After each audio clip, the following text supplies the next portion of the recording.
it slow. Nick's turn, Nick.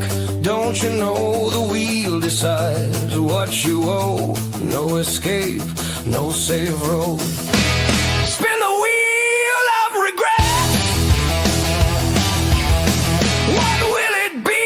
What will you get? A shot of booze or a bite to chew? Spin it, Nick, it's up to you.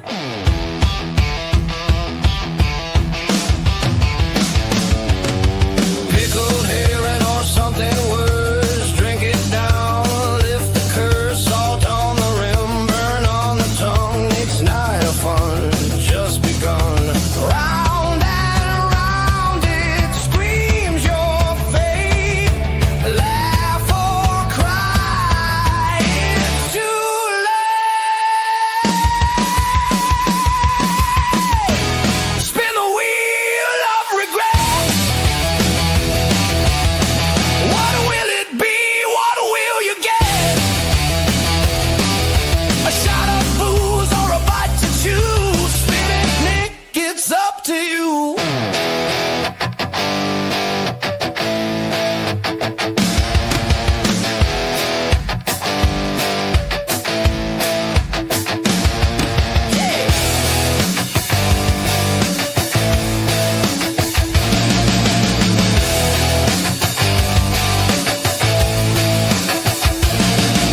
It's all a joke till it's not, till the wheel lands on the spot.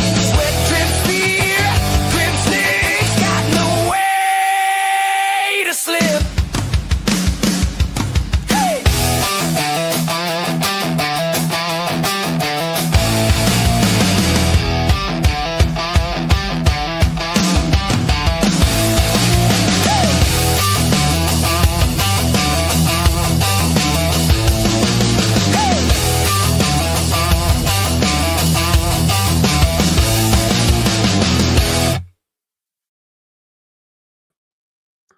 Hey, folks!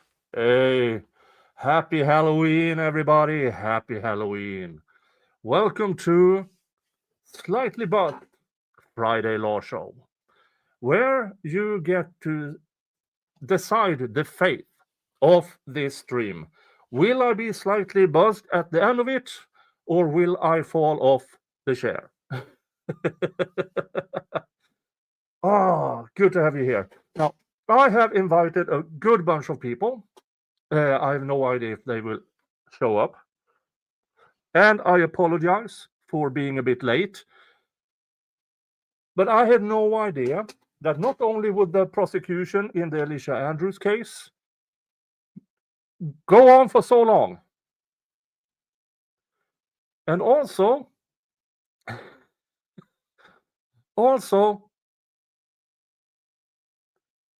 the judge is making the jury stay. They have been there since 8 a.m. today. They were done with the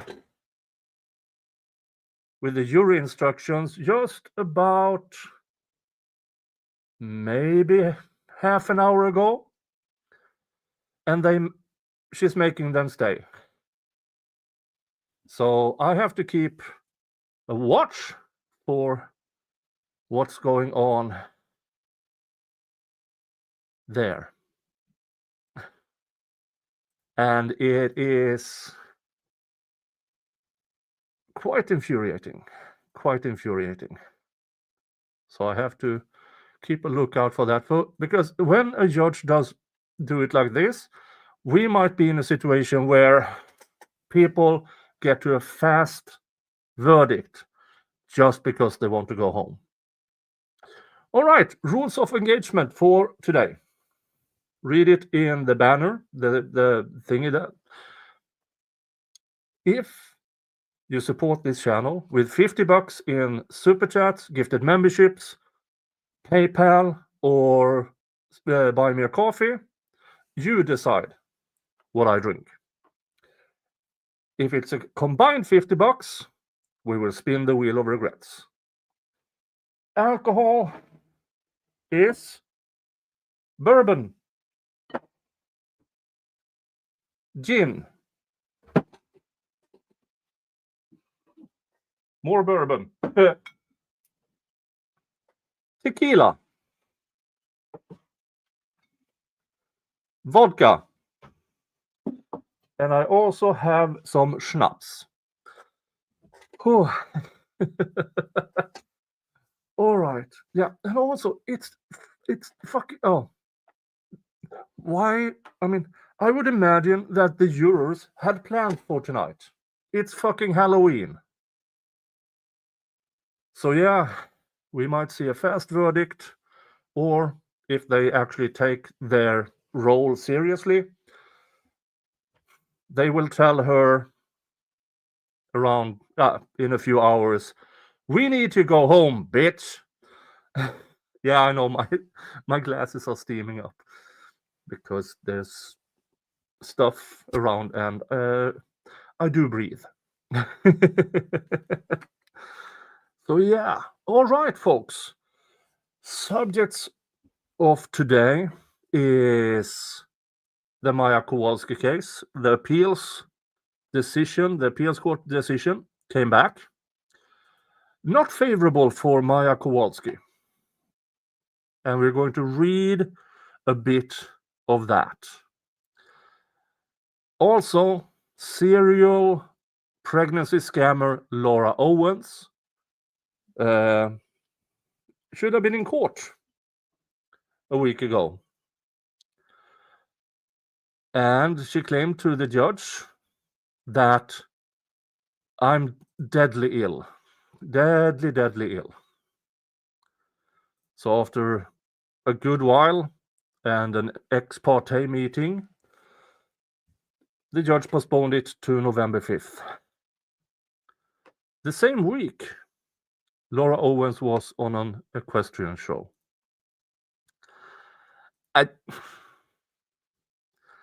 So we will see.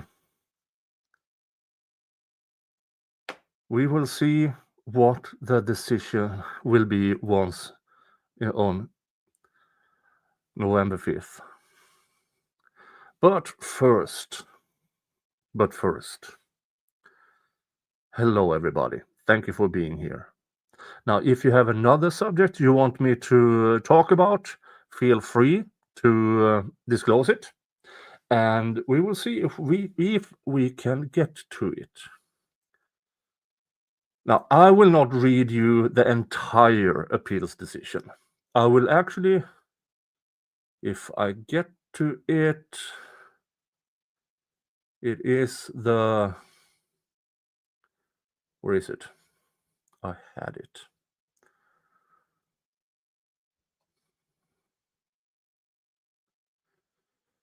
Yeah. Judge Smith had her own opinion. She still concurred, but she did have a really interesting written opinion. So that is where we begin. Now, let's see here. Dun dun dun. Dun dun dun. Dun dun da. Oh, the overlap is a bit much. Let's see if I can find another one. Less intrusive. No, I can't.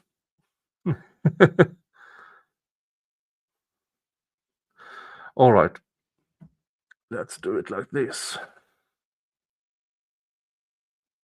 Thank you, Dave. Now, we are already $10 in. And here's Dave with $5. Everyone needs to check in tomorrow night for Lego Law, Life, and Libations. Yes, you do.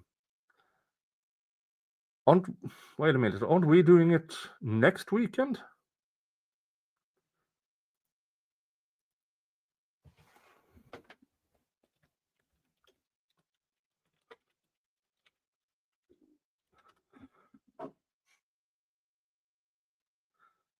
Hold on here. Where am I? Oh, really? Oh, I thought it was next weekend. Lucky for me, I have the Lego. Yeah, tomorrow, me and Steph, the Alter Nerd, will go toe on toe this time, building Lego. It is Vikings versus former Viking colony. All right, thanks, Dave. Okay, good start. Okay, we are $35 to the next spin on the wheel.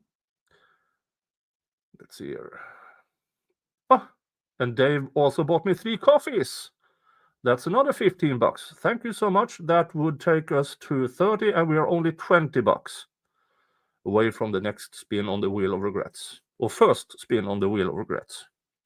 Now, when that happens, it's kind of hard to take a shot out of this costume with the helmet on. So I will actually hold on, folks, while this is getting uncomfortable.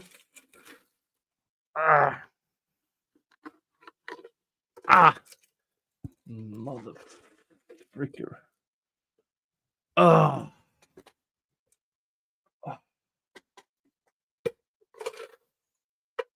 All right. There we go. Come on, helmet, stay.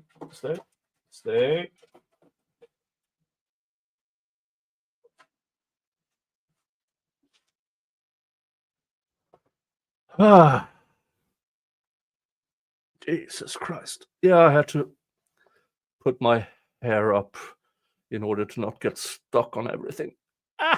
Ouch. Come on. Ow. Ow. Fuck's sake. Dun dun dun. Dun dun dun. Dun dun dun. All right. Oh. Oh, that felt better. Need to clean my glasses.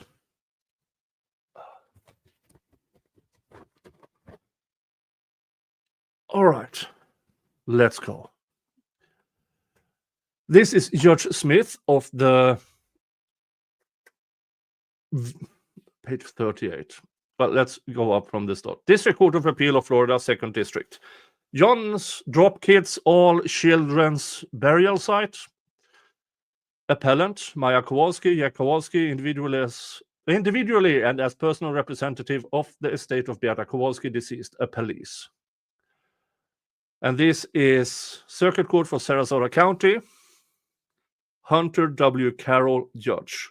And this is Mr. Steichleather, Miss Williams. What? No. What's good?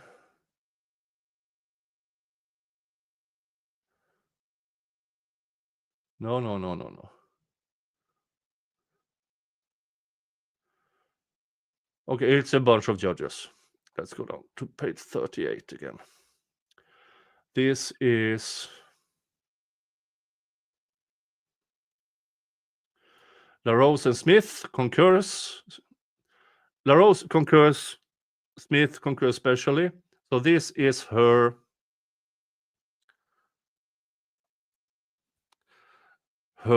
opinion. I concur in the majority opinion, and that is to more or less gut the entire case, except a few selected parts.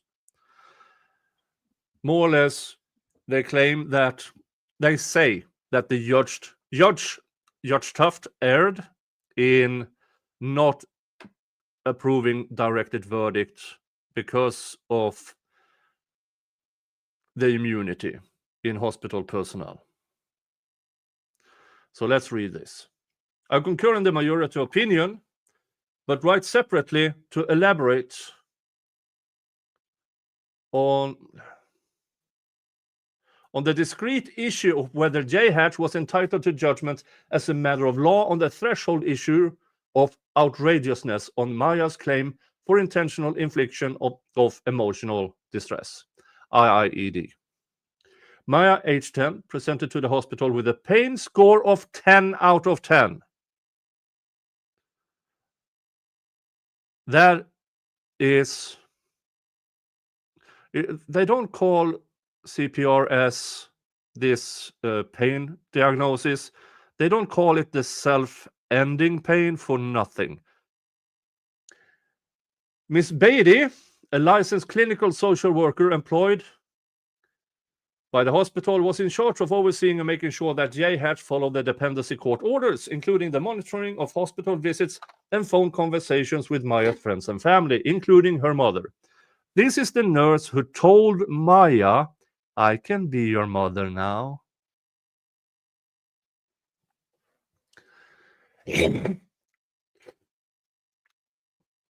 Sorry, got something in my throat here. Miss Beatty spent considerable time with Maya, overseeing her care, including her physical therapy and taking Maya to the hospital chapel. She testified that Maya was in her wheelchair 95% of the time that she saw her. She also testified that Maya told her that, quote unquote, she was furious, angry, and in pain. Yes, Danny, this is the document from the appellate decision. She told Miss Beatty that she can talk to or trust anyone. Miss Beatty was privy to emails that highlighted the hospital's concern that Maya was self-mutilating. Maya maintained throughout her stay in the hospital that she was in debilitating pain and testified that she was worse off at the time of her discharge than when she was presented to the hospital.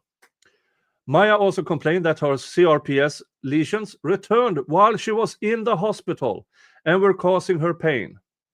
This is all to say that Maya was a patient in pain in a vulnerable state, not only because she was a patient dealing with debilitating pain, but also because of her tender age of 10. Now, there are inhuman trolls out there that still, to this day, say that Maya faked, or Munchausen, or Munchausen by proxy. It is beyond any reasonable doubt because they sent her mother to be checked for Munchausen, and the result was fucking negative.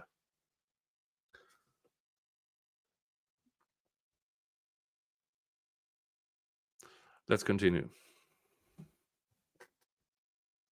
From this evidence, a case was made by Maya that Miss Beatty took advantage of Maya's circumstances and her vulnerable state. She lied to Maya that Maya's mother was getting mental health treatment, telling Maya that she may have to go into medical foster care and that Miss Beatty could be her mother while she was in foster care. She further lied to Maya and used things that Maya enjoyed to encourage Maya to do better at physical therapy. But instead of rewarding her, she would stomp and leave the room saying Maya did not do well enough. Acting like a fucking toddler. Maya also established at trial through her own testimony that the nurses spoke loud enough for Maya to overhear that they believed that her mom was causing her symptoms. Maya testified that the nurses berated her and accused her of faking her ailments. She stated that a bedside toilet was placed far from her bed so she could not reach it without walking, which she could not do. Maya would call for help to go to the bathroom, but no one would come in and take her. So she was forced to wet or soil herself in bed or otherwise fall and injure herself. Maya testified that the statements and actions of the nurses and Miss Beatty were done to break her down and prove and or force her to admit that she was faking her symptoms. Maya pleaded in her 8th amended complaint an IIED claim, alleging these behaviors caused severe emotional distress and bodily harm. The complaint specifically referenced Maya's vulnerability as a minor while she was a patient at Hatch, alleging the defendant's offenses was aggravated by the fact that Maya was a minor during the time of this outrageous conduct. The tort of IIED was first recognized by the Florida Supreme Court in 1985. Yada, yada, yada.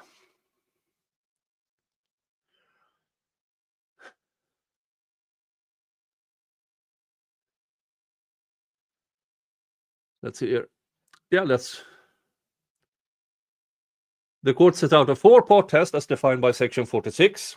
Deliberate or reckless infliction of mental suffering, outrageous conduct. The conduct caused the emotional distress, and the distress was severe. This appeal concerns prong 2, as discussed in the initial brief and majority opinion, so I only address this prong. Florida courts has long recognized severe emotional distress claims by vulnerable individuals under Section 46. Prior to Metropolitan, the 3rd District recognized that statements to a child of tender years can cause severe emotional distress under Section 46.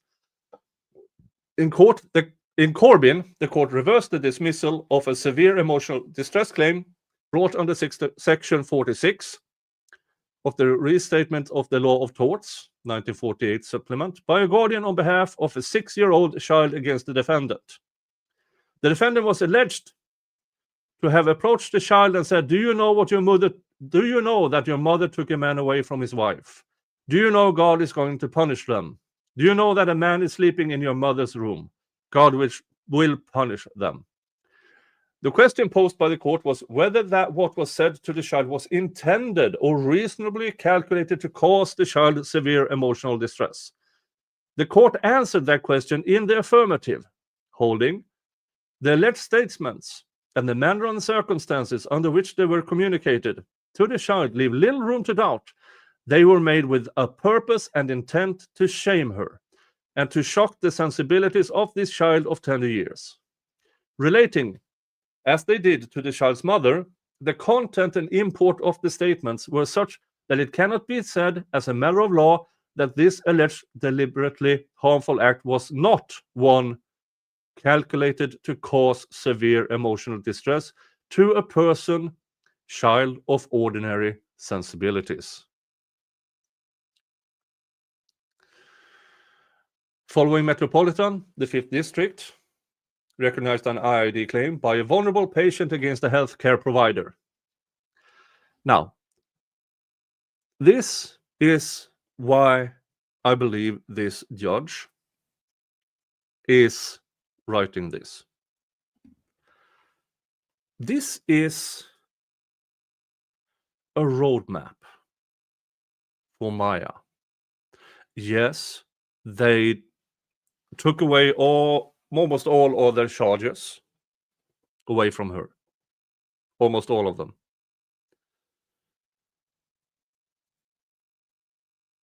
Because of law. Not because they were false, but because of law and statute. Also something the JH trolls completely miss. They are not claiming,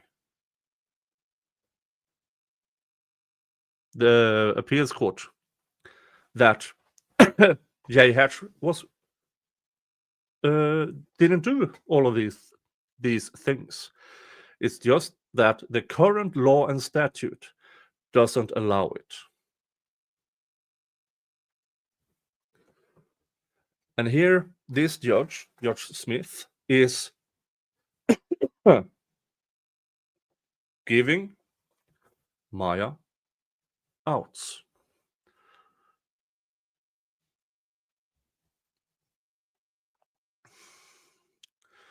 In McAlpin, the complaint alleged that the adult patient went to the hospital for an X-ray for her swallowing condition that caused speech difficulty and panic during attacks. Upon entering the X-ray area, the patient was verbally assaulted by a hospital physician who claimed that because the patient owed the physician's friend money, the patient would not pay the hospital bill. The physician threatened to have the patient removed from the hospital.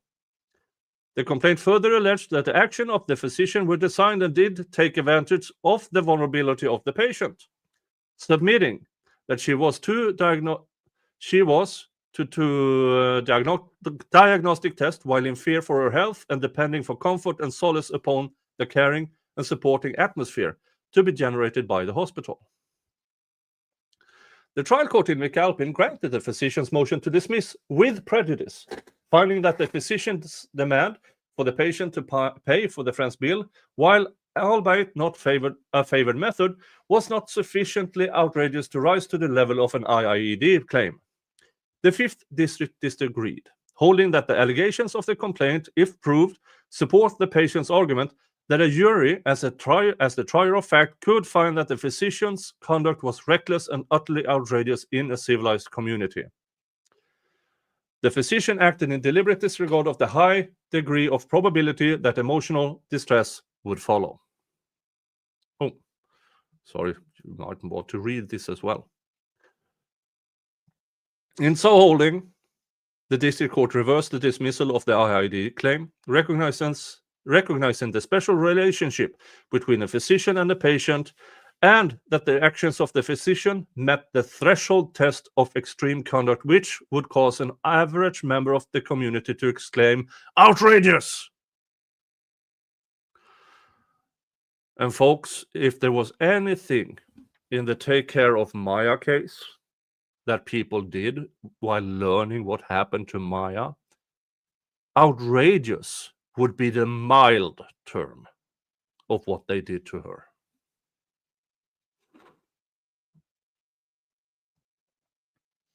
This court has indeed held that the extreme and outrageous character of the conduct may arise from the actor's knowledge that the other is peculiarly susceptible to emotional distress by reason of some physical or mental condition or peculiarity.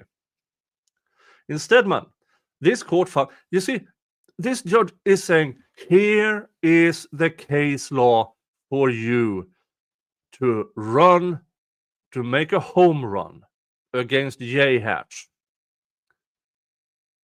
in the next trial.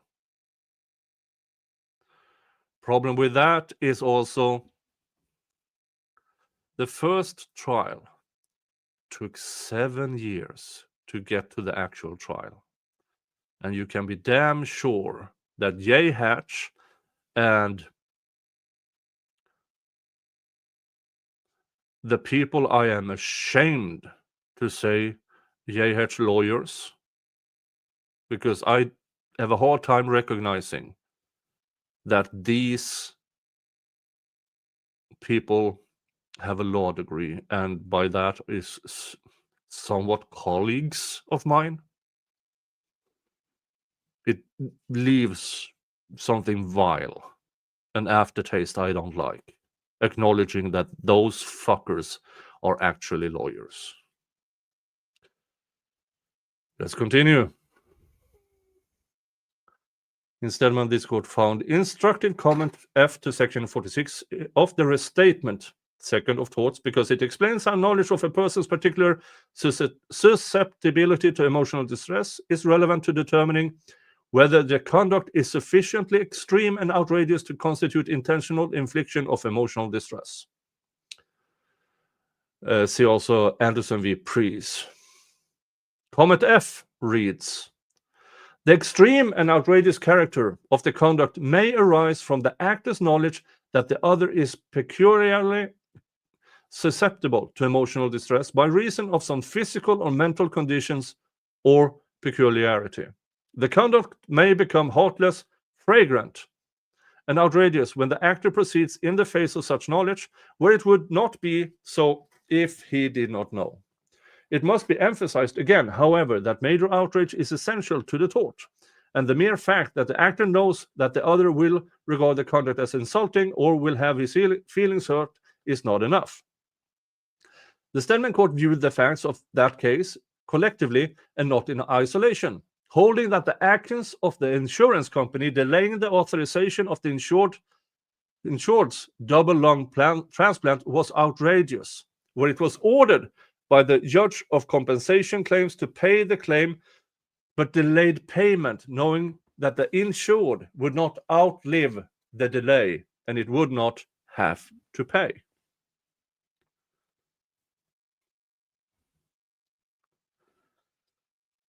Yeah, Bridget, no way Maya has any money to do another trial. Now, the first set of attorneys worked on contingency. So if they didn't win, they wouldn't get paid. Now, Maya has a new team. I don't know if they will agree, but I mean, seriously, if what remains is all they can do, I'm quite sure, very sure. Because remember also, there's more discovery now. Stuff that Hatch hid during the trial, before the trial, and everything. Some of it came out after trial, which means they can seek more discovery based on that.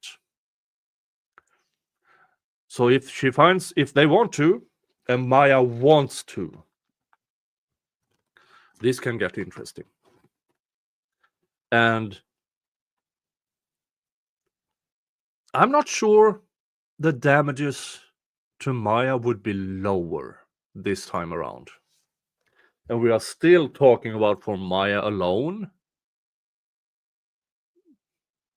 tens of millions of dollars. Maybe more. Let's continue. We must acknowledge that the unequal position of the parties in a relationship, when one asserts and has the power to affect the interest of the other, may also supply the heightened degree of outrageousness required for a claim of IIED. IIED claims exist where one is susceptible to emotional distress or due to unequal positions of the parties, and this was raised by the Kowalskis in the 8th amended complaint. Specifically, the complaint asserted that Maya, age 10, was sheltered and placed in the care and custody of Hatch, that Hatch was charged with looking out for the best interest of Maya while in their care, and that Maya was isolated from her family, friends, schoolmates, and priest. I believe the allegations pleaded in the 8th amended complaint, and as more fully developed at trial, supports Maya's theory for recovery for IIED under both comment F and I under section 46. Restatement second of torts. So yeah, it looks like the ghost on the overlay is stealing your thoughts.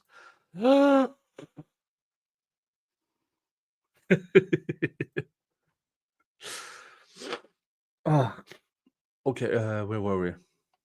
What is odious and utterly intolerable in a civilized community about the conduct here is that a licensed social worker in charge of the care of her patient should not lie and tell her patient, especially a patient of such a young age, that her mother, who has cared for her, is getting mental health treatment and will not be able to care for her in the near future.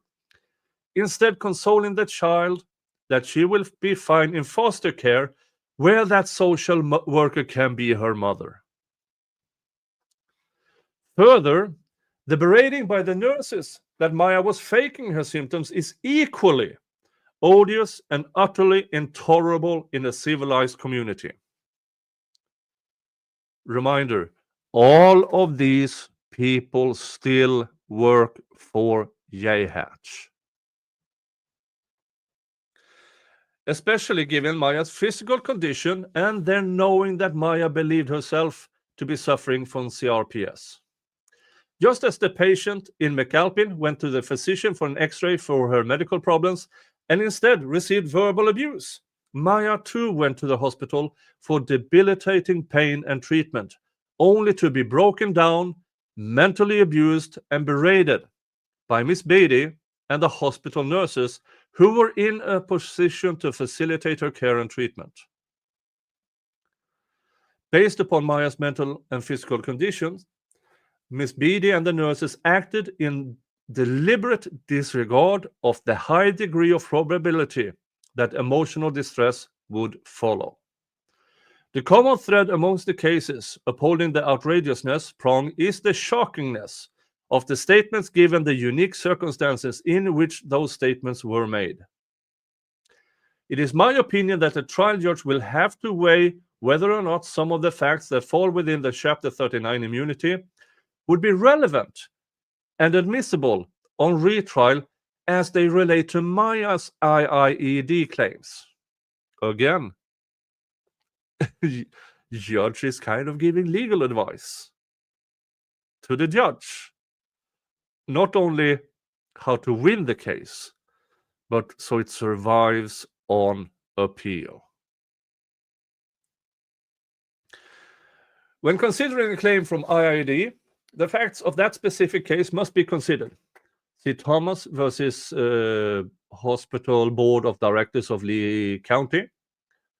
Applying the facts of that specific case to reverse the dismissal of an IID claim, holding, quote, in a situation where a person's loved one has died, it would be apparent to anyone that the person would be susceptible to emotional distress, and therefore that the action of providing false information concerning the loved one's cause of death meets the standard for an IIED claim. See also Williams versus City of Mineola, noting that there are times where, quote, behavior which in other circumstances might be merely insulting, frivolous, or careless becomes indecent, outrageous, and intolerable. Yeah, I know, Mathis. Very few have actually read this appeal. I've read all of it. All of it. But this is the interesting part. The rest is just so sad. But according to current law in Florida, that's the way it is. And here's the thing with politicians making bad law. In order for the law to be this strict and restrictive is probably because at one point somebody gave a child back to an actual abuser and the kid died. And so the politicians, instead of going through a risk and consequence analysis, did making law stronger. And now we see the result of it.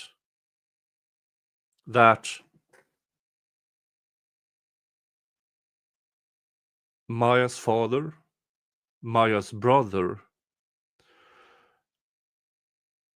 are not allowed to have an IIED claim because of that law, despite the facts of the case. Which again, for you Satan's whore trolls from J Hatch basement that I know are out there, the facts didn't go away. It was what happened here was by the appeals court was weighed against the immunity standard for hospital personnel. And as it is written now, it could not survive. So no, the facts of this case are still there. Let's continue. While I agree that some of the actions taken by Miss Beatty, the nurses, and others related to JH are entitled to immunity under Chapter 39, and that the battery, false imprisonment, and medical malpractice claims cannot be used to meet the legal threshold for Maya's IAED claim, I also agree with the argument raised by Maya in her brief that, quote, Chapter 39 did not authorize or protect acts of intentional infliction of emotional distress, especially when committed by healthcare provider to whom vulnerable people look for care.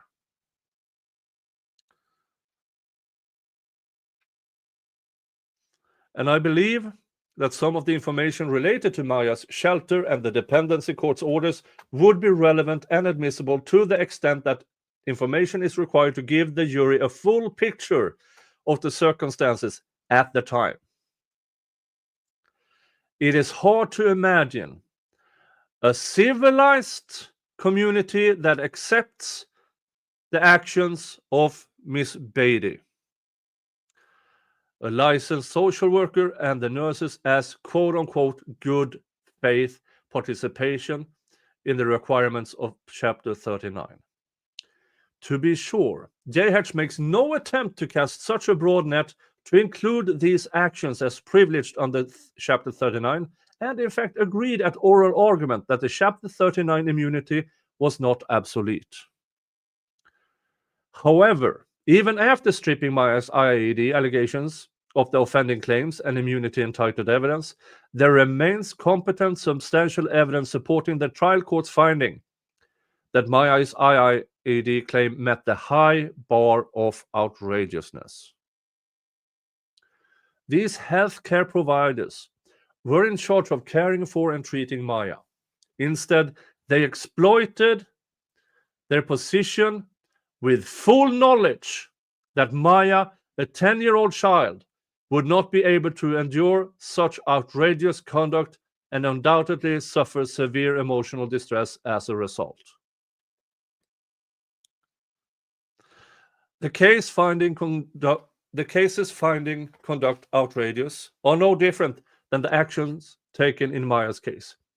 In fact, Maya's case, given her vulnerable age paired with her special relationship as a patient under the care of Miss Beatty and the nurses, is a more compelling one, quote, which would cause an average member of the community to exclaim outrageous. So this is Judge Smith's opinion that Maya's case is worse than the statute. It apparently is not even close, according to the judge. Let's see here. Footnote: JH counters some of this evidence, but weighing that evidence against Maya's evidence is a jury question, not to be resolved on a directed verdict motion, or for that matter, in determining whether the alleged actions and statements met the threshold inquiry. In ruling on a motion for directed verdict, the trial court may not weigh the evidence or assess a witness credibility and must deny the motion if the evidence is conflicting or if different conclusions and inferences can be drawn from it. For these reasons, I agree that Maya's IAED claim should be retried with the remainder of the counts. Now, my interpretation here. Yes, it is extremely sad that Maya's claims are limited. But with this court opinion from Judge Smith, it is my interpretation that even though might be a directed verdict on these specific other charges, they can still use it in the case with the remaining counts that they are allowed to try in the next trial, which should mean that everything they did, including but not limited to what we found out after trial that the JH hid from Maya, all of that might be presented to a jury. So yeah, this might be fun. This might get really, really fun.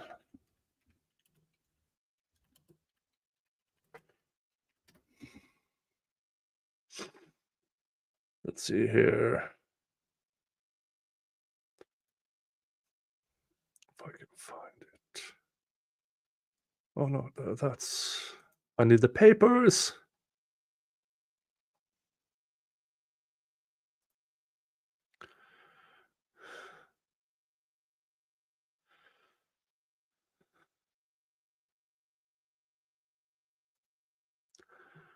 Huh. All right, let's now get to a more fun horror story. Yeah, oh yeah, there was outstanding discovery as well that was never handed over. but they commenced with the trial with the information they had. I would assume going back to trial with the same judge still.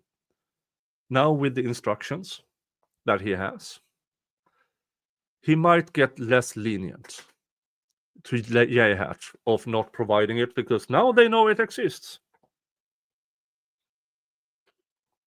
So yeah, that will be interesting. Now I expect, I can count on it, that Hatch will summon their demon lawyers, the Satan spawns, and fight tooth and nail again, and keep hiding, because these are not good people. They really aren't. Now I know that Hatch, they save a lot of kids. I know. But that's not what defines goodness. What defines goodness, in my opinion, is taking responsibility for your mistakes, not spending millions on lawyers, shaming the victim of their misconduct. That is, according to me, that is the difference between good and not good. All right, let's go over to Laura Owens. Now so here is order to reschedule hearing to renew restraining order. Protected party, Laura Owens. Restrained party, Michael Marcini. Next court date granted. Date November 5th, 2025, 4:30 p.m. This is a court order. Reason court date is rescheduled. Having heard the petitioner and having reviewed her request, the court finds good cause to grant petitioner's request for reasonable accommodations and continues the trial. Yeah, remember, Laura Owens brought doctor's note from a non-doctor and claims of more or less bleeding to death while severe anorexia, while, I don't know, every it's bullshit, folks. It's bullshit. And how do we know it? She went on a fucking horse show. Here's the thing with equestrianism. Now, I don't know much, but I do know planning for events that includes farm animals, so to speak. In order for her to compete at this horse jumping show, she has to apply for it months in advance. Months. Then you have to get the damn horse over there. You have to book accommodations. You have to book this, food, testing, yada, yada, yada, yada. And then you have to get there.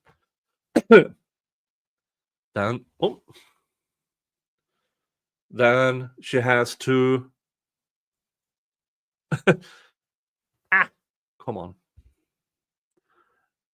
And then and then 3 days of competing. While she says to the judge, I'm dying. I'm bleeding out of my eyeballs or something. I don't know. I don't care. And this is from a woman who is charged with tampering with evidence, falsifying stuff, and perjury in Arizona. But this is California, so apparently the judge didn't take that into account. But you can be damn sure that on November 5th, because I can guarantee that Michael Maracini's attorney, Omar, he found out. He definitely found out, because about 5,000 people contacted him with this information. Oh, my apologies. Folks, again, this is a slightly bust stream. We are currently $20 from a spin on the wheel, or if you want to support this channel with $50 by yourself, you decide what alcohol I drink. But now I'm a bit thirsty, so I will grab a bit of bourbon for medical purposes, of course, just to wet my lips. I can't deny you being at least slightly buzzed.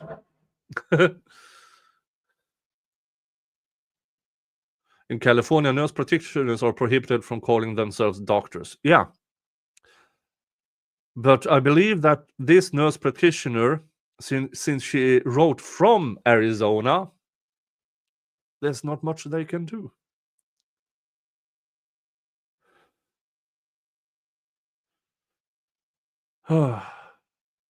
Hey, folks. Donations are appreciated, but never necessary. Never, never, never, ever necessary. I say this all the time. If you have to think about it, bread or Nick, choose bread. I mean, it's not even a thing to decide about. It's not even a thing to decide about. Hello, Slidey over at Rumble. Yes, the jury is deliberating tonight. Oh, thank you for reminding me. I have to check. No, still not back. Let's just check here. So they haven't. No. Yeah, so they are currently deliberating in the trial I'm covering, which is Florida versus Alicia Andrews.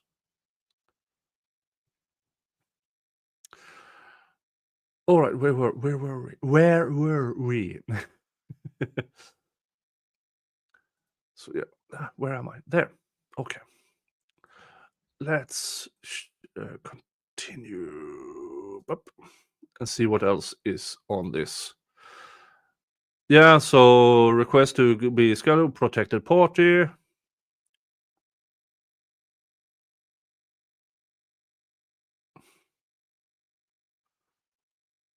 Okay. Dun dun dun. Petitioner and respondent are ordered to present and to appear in person in San Francisco Superior Court at the next trial date. Yeah. Hey, Bridget, thank you for being a member for 6 months. She can afford horse shows but can't pay Clayton. Yeah. Yeah. Hey, Denise. Nick has always implied that he only wants his fans to use discretionary money only. Yeah. Starbucks money.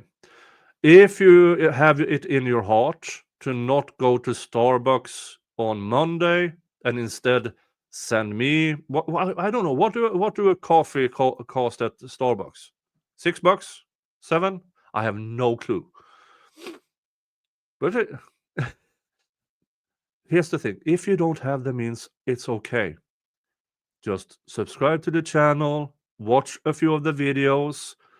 There will be a couple of ads, and then I will get some ad revenue. I'm happy with that.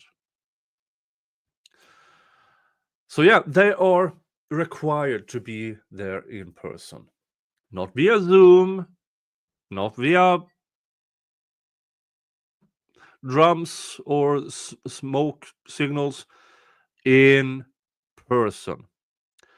And here's the thing with Laura Owens: if she wants to go outside of Arizona, she has to ask the court in Arizona, the criminal court, hey, I want to go to California because I want to renew a restraining order of another person I falsely accused of being pregnant with.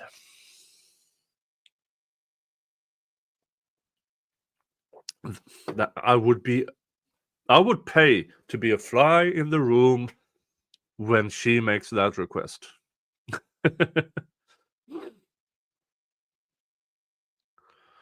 Recovery addict was streaming his trick-or-treaters and had a punk kid steal his candy bowl and take off running. Yeah, oh.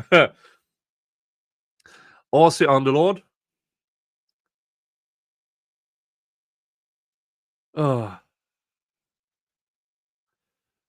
Aussie Overlord said something extremely funny.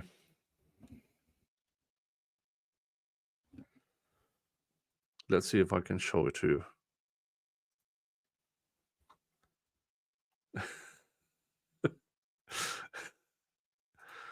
Oh, look at this. Aussie Overlord. No, there. Did not have Lady Overlord, his wife, chasing a boy old enough to have a mustache down our driveway on my Halloween bingo card. One kid to the other. Just take it all. Kids takes entire candy bowl. Oi, you little shit. I love it so much. Turd wasn't even in a costume. So yeah, it does happen. And that's Australia. And Lady Overlord is a very, very nice woman. But don't you dare steal from kids. Actual kids, not semi-adults. I mean, so when she takes off, she fucking takes off. So I, of course, replied, go get them!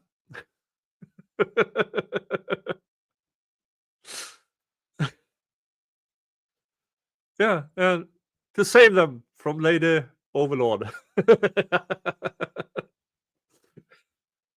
I miss Hayden too. I should send him an invite. What time is it there? It should be morning there now.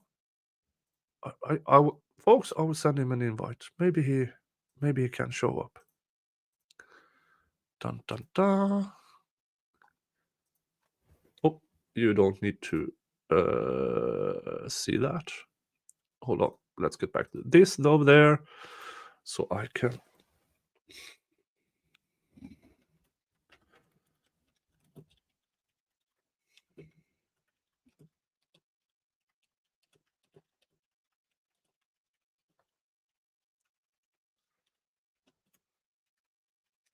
Hey, good morning. Want to join? I'm live now. Okay, so let's see.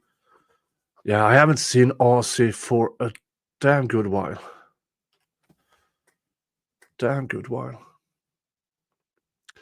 All right, now let's see here. Now I don't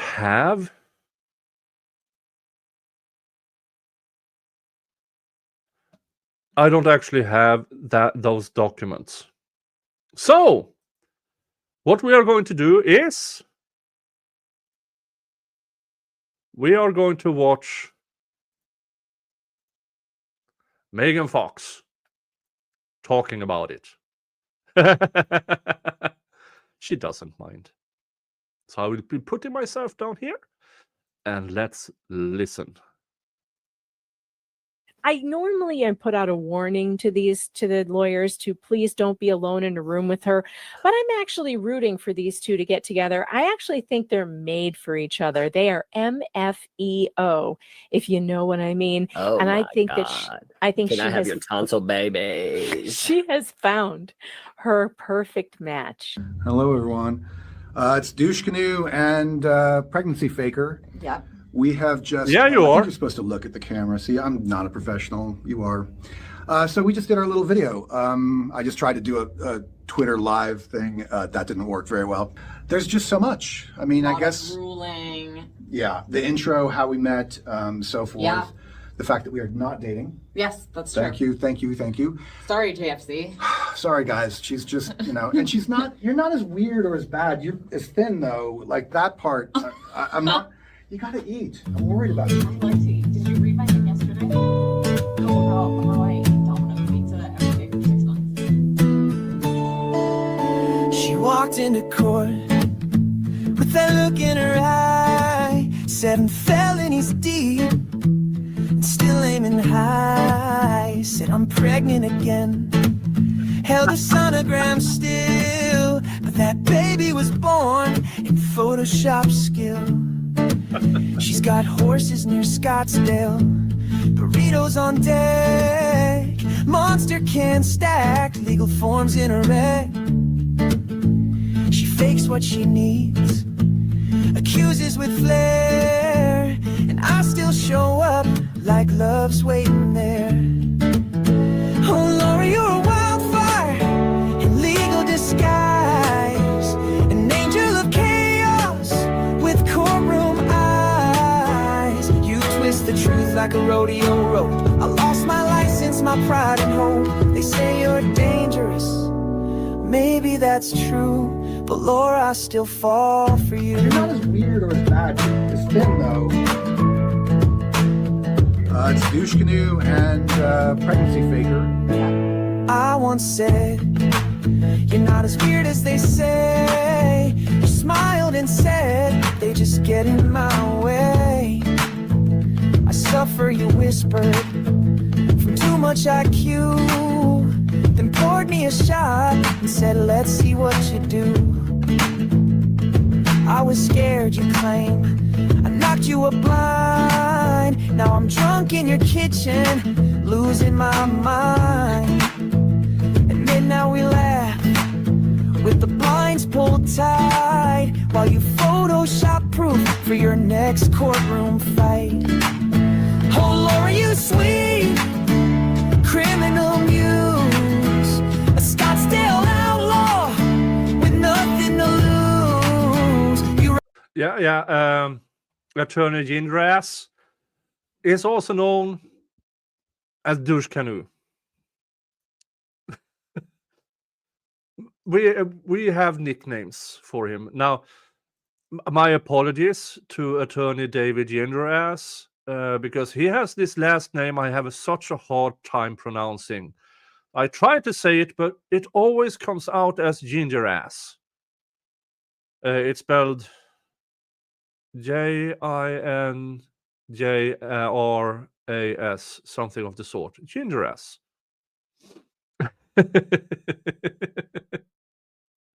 ride lies like horses across desert land, and I hold your monster with a trembling hand. They say you're poison, but what if I'm too?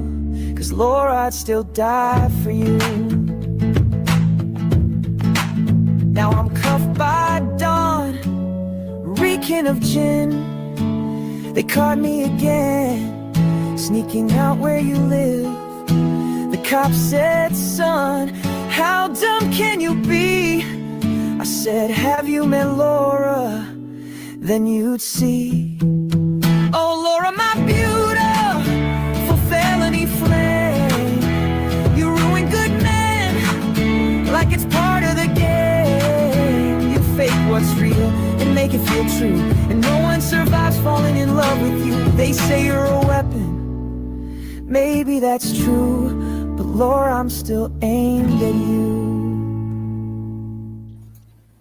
Welcome. It's a Sunday episode. This was not planned. As you can see, my hair is totally undone. It is just slept on, washed and slept on. That's what you get. But guys, Unbelievable. Rosalind and I are back. We're back, baby. We're back. We found out something. Something so horrible, something so terrible. You can't even believe it. What was Laura doing? I love it, really. I do. Well, what was she thinking? She told a California judge last week that she could not be in a courtroom because things were bleeding out of orifices. There was vomit and blood. There were life-threatening disorders. It was so much she needed an Americans with Disabilities waiver to get a continuance because she could not be at court. She could not travel. She couldn't even zoom in. Dying. She was going to die. Dying. She died. She died. I heard she died. And that's what I heard. Then I get a little comment. I'm laying in bed today, recovering. My back is still out, folks. It will not recover from that San Francisco flight. I'm laying in bed and I see a comment on YouTube that says, Laura was at a horse show this week. There are pictures and everything. And I start looking. I start asking, anybody know if she's at a horse show? Was she at a horse show and she was supposed to be at Corla? Is there a horse show? Certainly Where's the not. horse? So I go to Grok. I say, Grok, I need to know, were there any horse shows in Scottsdale the week of October 21st through the 25th, 6th, whatever? Grok says, why, yes, there was. It's the Scottsdale Fall Classic. Oh, okay, the Scottsdale Fall Classic. I go there, I look it up, and what do I find? Laura Owens was not only competing for several days, but won all kinds of ribbons She and won. awards. She won. And we don't know. Unbelievable. I don't know how they stopped the bleeding. I don't know. Yes, The there are horse was pictures. red There are pictures. at the Now, end listen, of it. there's a problem with the picture currently. I bought the picture because, see, they're copyrighted by the photographer. So I bought the photo of her winning her ribbon. She won first place in something. However, they confirmed that I purchased it, but they didn't send me the photo. So the only photo that I have is one I'm not supposed to show on social media because of copyright violation. I'm a little annoyed by this, but I can assure you I'm looking at a photo of Laura Owens on a horse this week. Okay, it is here, and I'm going to publish. What you can do is ask. Well, you can make yourself your interpretation of the photo. It as soon as I get the permission to do so. I'm waiting for the photographer to send me the actual photo, and I did pay for it and everything, so it is now mine to do with what I want. Aw, that's too bad. It's really too bad for her. All right, let's look at the evidence, because I know that you guys want to see some evidence. Yes, You're not please. just going to take my word for it. Let's not do that, because that would be silly and stupid. Let's actually look at and I want to send a special shout out to my Discord investigator who helps me with these things. I don't know if that person wants to be, shouted out, so I won't.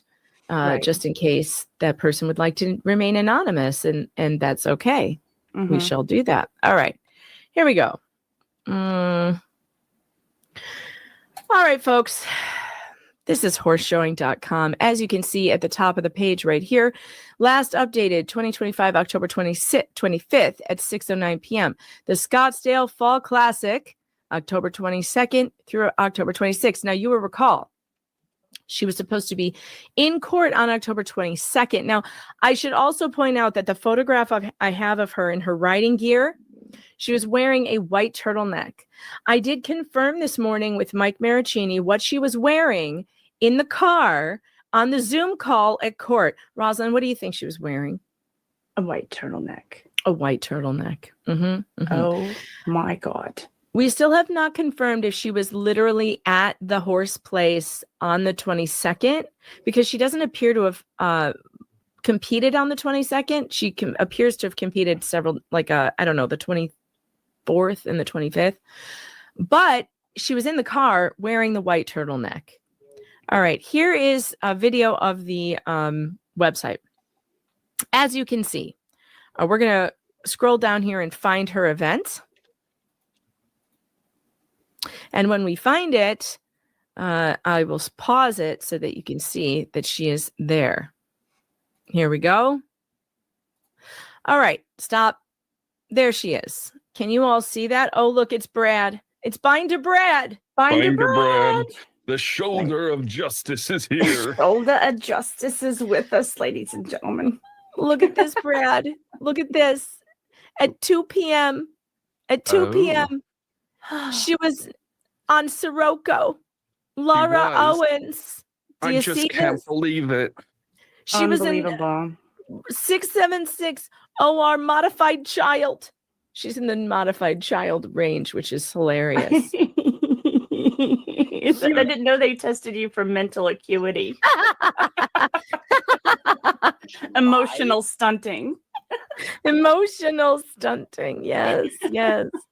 That's God, you know, Saturday's schedule. So that'd be she would be Saturday. today or Saturday. Saturday, yesterday. Yesterday. Saturday. Today is Sunday, Brad. Are you losing track of days? No, because it says 22nd through the 26th. So that might be today's. The results posted. But the results are what? I don't know. It doesn't say here what date this is, does it? It says the 22nd through the 26th. So Yes. we can't, I don't know what day this is. We're still trying to figure that out. Okay. We're still working on what day it is, but she's definitely there. I mean, all the things, Laura, of all the things that anybody's ever said about you, I want to give Reality Steve a fist bump right now. Yeah. You know, Steve has called me a dumbass. Yeah. I don't know how you could beg off at court for an ADA accommodation and then be jumping horses just a few hours later. Yeah, I just don't. Okay, let's keep going. So this was in I don't know what. I can't read these things. I don't know what the actual event was, but it was some kind of modified child jumping thing. Okay. Now we go down here. We have another one, 677. So she was in 671 and also 677. You can see her at the bottom there. Sirocco, Laura Owens. Okay. Let's keep going. Then we have another one. This is 678. Sirocco, Laura Owens. There we go. Yeah. This woman not only, and by the way, I have a photograph of her getting her award. She won. She won first place in. Hi, Henrietta. His initial hearing has been postponed by his lawyer 4 times now. Yeah. They are desperately trying to postpone that until after the trial. Because once it's on paper, well, it's still on paper, but he's still considered innocent until, yeah, you know. They are desperately trying to have this not as an exhibit in the criminal trial against Laura Owens.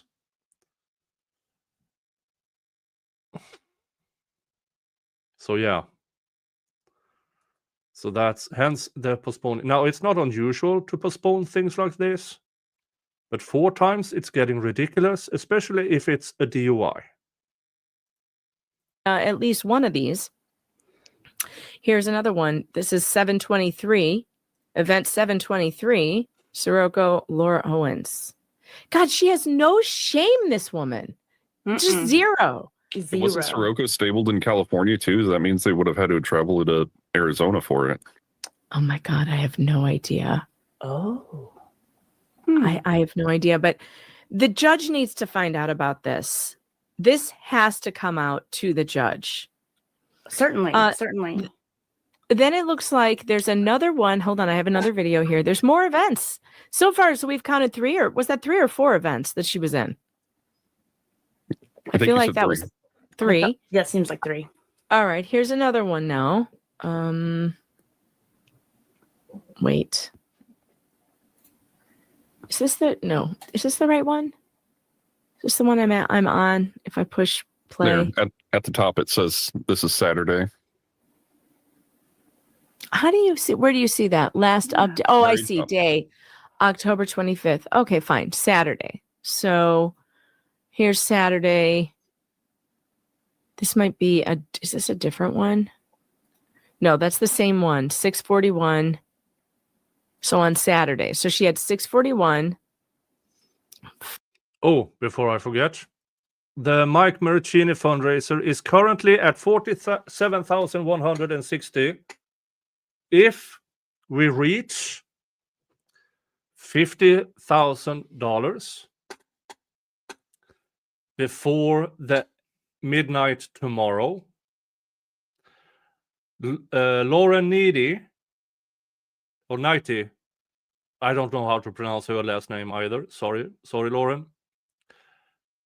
She will get a tramp stamp. So, if you wouldn't mind, I will post it in the chat now.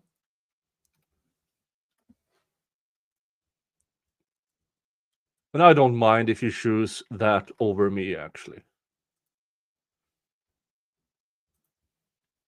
I wouldn't mind. First of all, because since they postponed this, and Mike had himself and his lawyer and everything ready, costing him money, and then it got postponed, and now he has to do it all over again for November 5th, which is on Wednesday. Oh, jury question. Thank you. Let's get over here.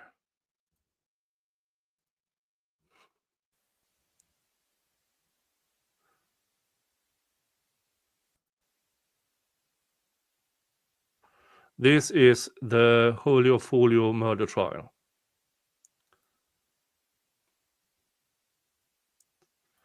Do I have this? Yes. Very good. I'll read the question.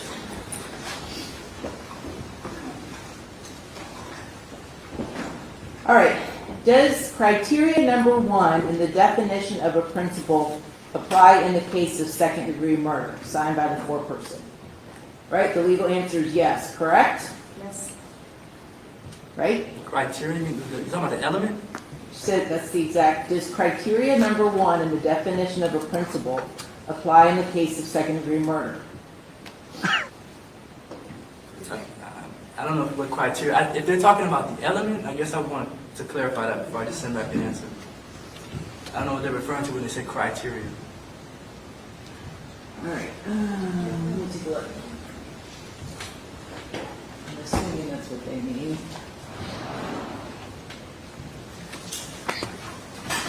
So you want me to send a question back, or just bring them back and ask them? Or bring them out and ask them? I guess they can come out. Okay, so jury question asking if it applies to murder 2. I don't know how to interpret that. Maybe they already gone past first degree, down to a lesser included. Judge, can I ask you about not this case? Pedlowski was just canceled, right? That wasn't heard by somebody else? Correct. Okay. Yeah. Jail's just confirming.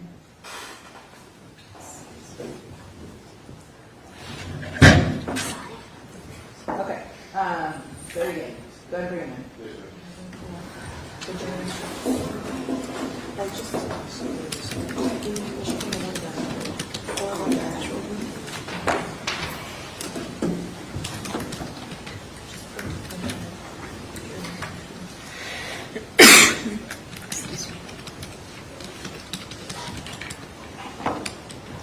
Did Laura win? Was it the horse that won? Yeah, in my opinion, if the horse is not in on it, you won't win shit.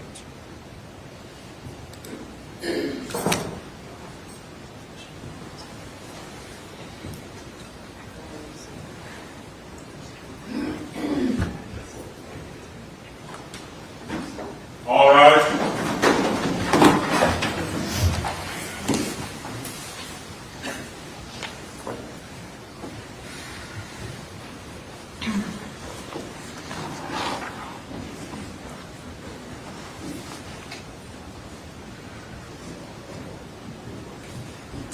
Okay, very good. Welcome back, and I've received the following communication from the jury.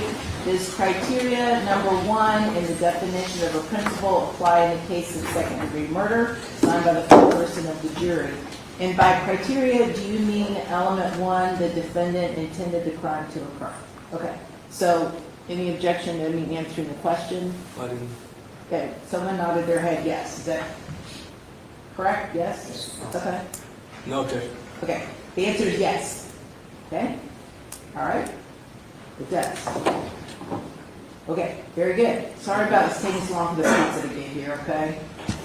It's coming. They promised us, okay? All right. Okay, very good. Thank you all. You can All right. continue your deliberations. All right. Yeah, I don't know how to interpret that question. If they already passed murder 1, which is decent. I mean, sentencing wise, it might matter, but it's not unless they go all down to manslaughter it actually kind of matters sentencing wise, because she on murder 2 she will still get life or 30 to life or something, but life is the max, while in manslaughter it might be less. So that would be my vague interpretation of that question is they passed the murder 1. They don't believe murder 1. That is my interpretation of that. Okay, let's get back to this. I saw the question. No, not that one. What kind of riding does Laura do? Horse jumping. So, yeah. Jump over stuff. But here's the thing with Laura is that she competes in more or less the 13-year-old class, but with some special recognition.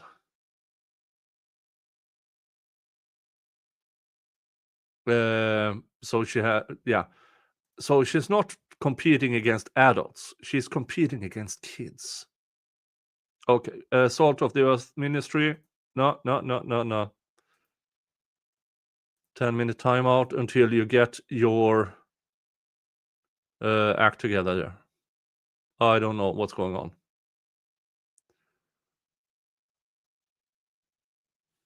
All right. I don't know if it's a troll, but it seems like something's going on. I don't know. Yeah, I mean, Laura Owens, really? Seriously? Laura Owens, you beg the court because you're bleeding out of everywhere, you're basically dead, and then you go horse jumping the same week. But that is Laura Owens for you. She is in the belief that she deserves everything and everybody else is wrong, doing wrong against her. She's allowed to lie to the court because it serves her. She's allowed to go horse jumping after lying to the court because she deserves it. She's basically an extremely spoiled child who's never been told no in her entire life, in her upbringing. And she remains that way as an adult. Oh, she's 36 years old. She competes in horse jumping against children. Now, this one she apparently won against children. All right, let's keep listening to this. 642, that's 2. 643, that's 3. And 721. So 4 events on 4 Saturday. events. Deathly ill. 4. Deathly ill, dying, bleeding out of orifices. 4 events. 4 events, folks, on Saturday. Now, that doesn't mean there isn't more, by the way. This is breaking news. We are just finding this. Yeah, this now, was Friday's a few days class. ago. Here, we've got Friday's class. I'm sorry. She was on Friday, too. Oh, my gosh. All right, hold on. I actually can't pull this one up the way it is. There's a name on it, so I'm not going to pull it up. I'm just going to tell you what it says. This is Friday, October 24th. She was in the 10 a.m., 5:33 Junior AM Equitation Championship, and she was on Sirocco. Yep, there it is. She's entry number 6 on Sirocco at 10 a.m. on Friday, the 24th. Does anybody know if there's like a qualifying round to be qualified to do the final competition? So maybe there's something that happens days before. Yeah, we need to find out what was Thursday's schedule. All right, so that was okay. My source is telling me the first one was Sunday schedule. The second one was Saturdays. So 4 events, Saturday and Sunday. Yeah, days after she told the court she was basically dying. Now, if some of you might be new here. What is the spin on the wheel? What does that mean? Well, it's this. It's the wheel of regrets with alcohol and hot sauce and sour things. Yeah. So that is the wheel of regret. So say if the last $18 to the next spin came in, I would have spun the wheel and would have done this.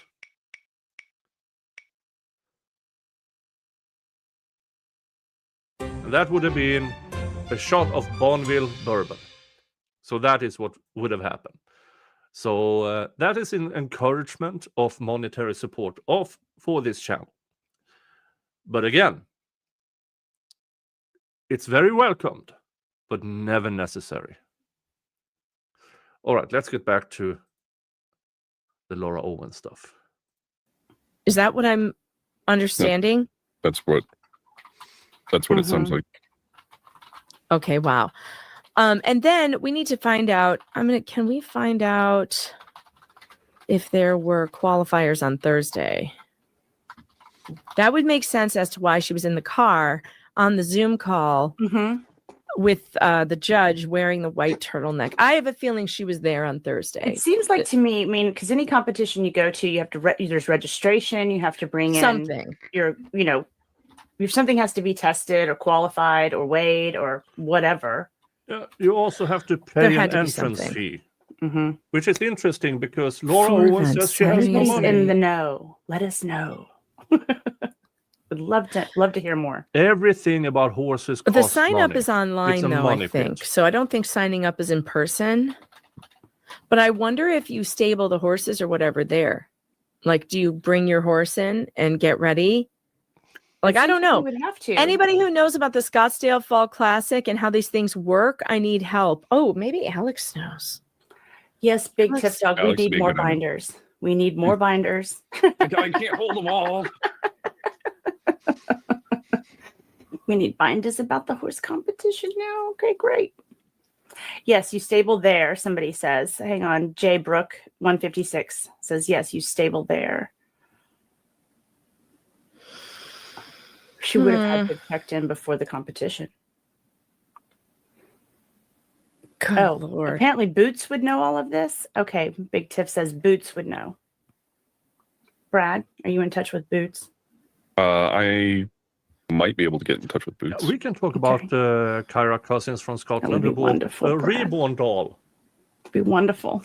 To convince everybody she gave birth. We can talk about that. Boots says no. After she does know? Or she does says not know. Does not know. Okay. Thanks, Boots. All right. This is unbelievable. This is absolutely have an Instagram unbelievable. photo, though. Is it the one that is it the one that says no screenshots, or you do have it? No, this is. All right, cool. Pull it up. It's in the private chat. It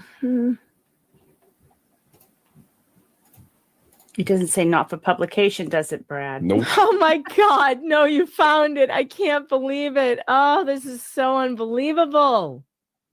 All right, hold on. Let me see if I can make this bigger. I don't know how to, I don't like Instagram, how Instagram does this thing. All right, here we go. Stop, share, Instagram. Unreal. Unflipping real. There she is. She looks deathly ill, you know, just deathly ill. Oh my God. There she is. Let me back off a little bit. There we go. All right. Congratulations to the winners of the Outreach CEP Hunter Derbies. Laura Owens and Sirocco, 91, first place.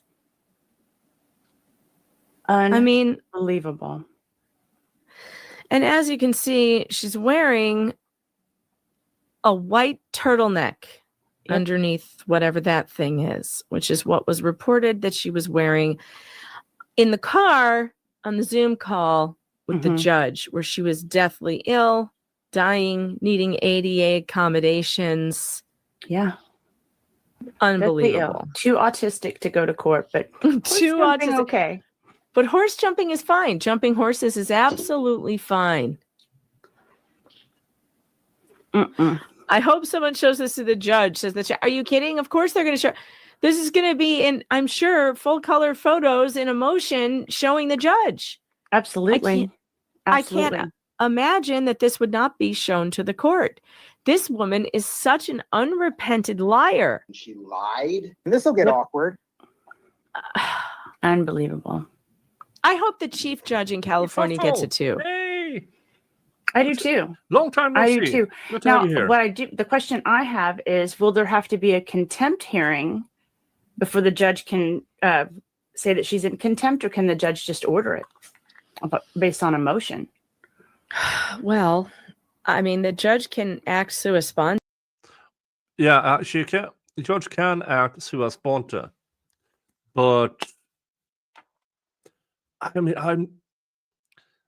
I don't know what California has in their rules of trial rules, but I suppose that the judge can have a hearing, but before that, she might ask Laura to explain herself, and that has to become in the shape of a motion. Now, that could be a separate hearing from this actual trial, or it has to be included in that trial.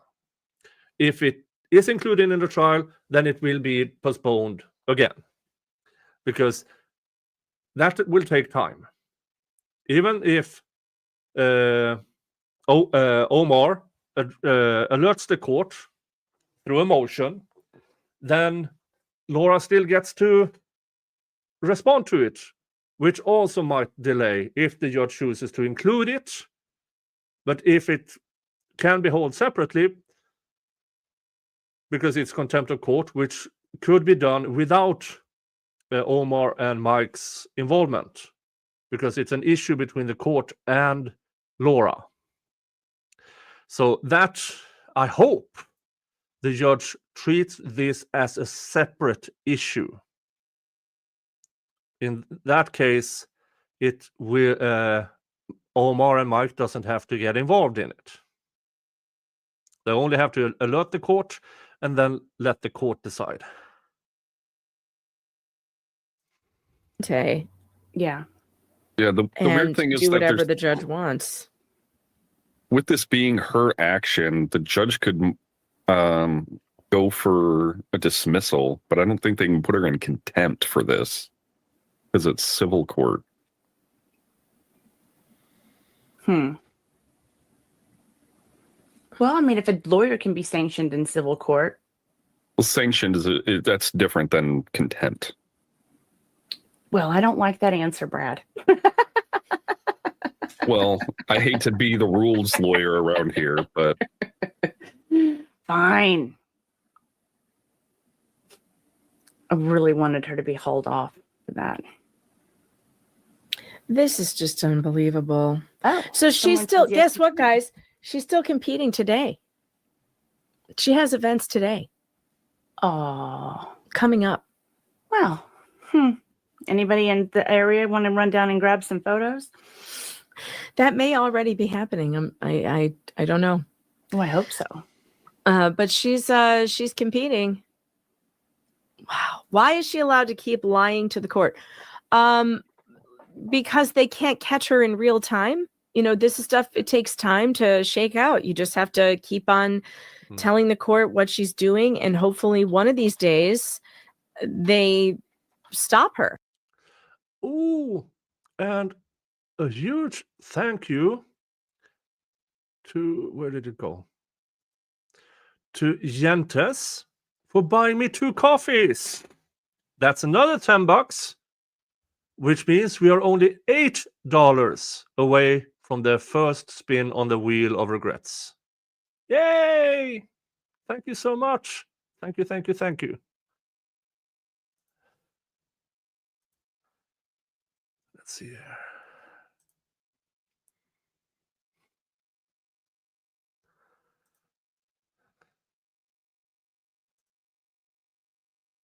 saying, "Wheel of Regrets. I do love when I get to catch a stream. I love your sarcasm." Thank you so much, Jentes. Thank you so much. Are you here in the chat? Make yourself known. Thank you so much. Thank you so much. All right, let's continue. You know, they stop believing her. She needs to be, first of all, she needs to be classified as a vexatious litigant. And then she would need the court's approval to file anything. And that's part of it, you know. Oh, that's part of Jenny. that's part Is of it it. you? Is it you? Is it you? Oh Bruce my says, gosh. Bruce says there is civil contempt. So Yeah, there's civil contempt. Sure. Well, I hope she gets it all. All the contempt. I hope she wins all the contempt she can possibly win. I do too. All right, let's see. We have a couple of super tips. Hey, this is fun. I have super tips back. That's nice. Which I haven't Hooray. had for a week since I've been traveling. Auntie M, thanks for the 5. Rosalind, I would like to nominate Just J Hip for a GFY. He was spooning with my co-host. Oh my. Speaking of the Giphies, there's what are we doing? What are we doing at 3? We're at 3. We're going to be on Rosalind's channel. We will be doing the it's the end of the month. Rosalind tells people to F off stream, you know, where we get it all out of our system, and we get nominations for Giphies as well while we're there. So I'm not sure Jay deserves anything from me, to be honest. You know, we may be nominating ourselves for that terrible text stream. From what I understand, the community nominated me to tell myself to F off. Great. That's what I understand also. There are several people with lots of things to say about that text stream. They didn't like it. Not lots of people. Frankly, there was one person. I don't know why I say lots of people. It was one person, but she was very vocal. She thought it was horrible. She thought it was so terrible. She was the most terrible thing she ever saw. Ryland Poole, thanks for the 5. I jumped horses while preganning it with twins. You think I can't jump horses because I'm autistic? Horse jumping hurts. I take so much Tylenol that autism is inevitable. Usually I'd fat shame her, but I don't think she's capable of experiencing that particular emotion. Oh Lord.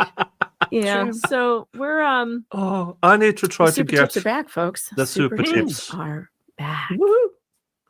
All right, let's see. We've got a couple of super chats here too. Fake Laura Owens says, "Uh-oh." Just J Hip, thanks for the 5 prayers for Laura. I mean, kind of hope prison isn't too bad. Fake Laura Owens, thanks for the 5. Hold on a minute. I'll have mommy send you some pics. Oh no. Just J Hip, thanks for the 2. Did you vet your stuff through MedChill? Folks, Karen B bought 3 coffees. That's $15, which takes us to the spin on the wheel of regrets. Dun, dun, dun, dun, dun, dun. Da-da-da-da-da-da-da-da-da-da-da. Oh, for fuck's sake. Not the first one.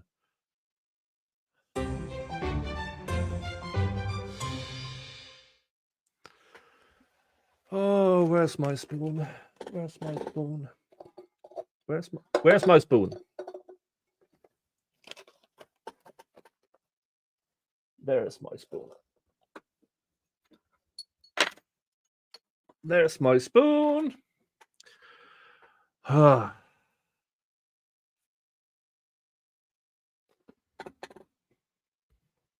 Spoon. Hot sauce from Flymog Hot Sauces. They are not sponsors yet. Hint, hint. This is a hot sauce with, let me read, Carolina Reaper, but Orange Copenhagen, 7-pot Lucy, horseradish, black garlic, celery.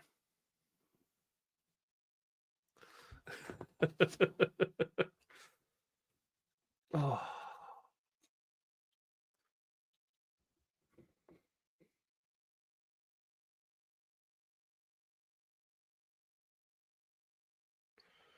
Ta-da!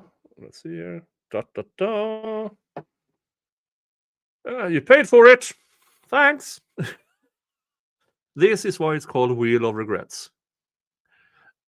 Am I as tolerant of hot sauce as Ronco? Let's see.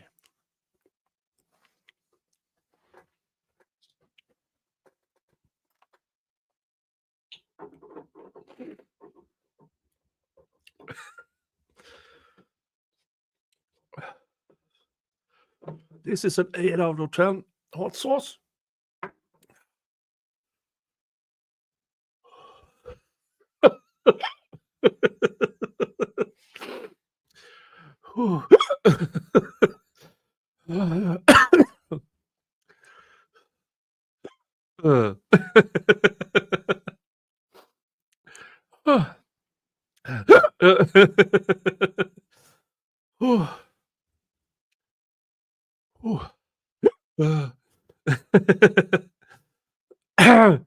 Yeah, I'm hiding that choice. Also, $7 towards the next spin on the Wheel of Regrets, which means we are $43 away from the next spin. So we are $7 into, which makes us $43 away.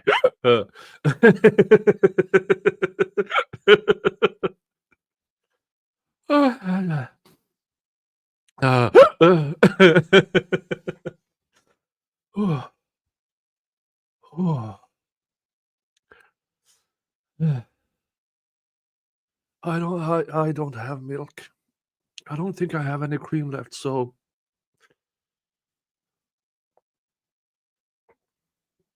now capsaicin, which is the active thing in chili, is fat and solves in fat and alcohol, which means, yeah, cream is great, ice cream is great if it's actually fat in the ice cream. Or also alcohol. It salts in alcohol. What you never should do is drink water, because that only makes it swirl around.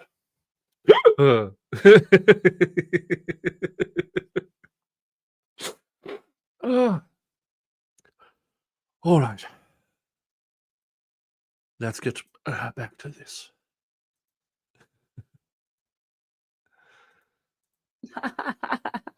Kelly Steffi, thanks for the 5. So does this mean the courts could charge her with perjury?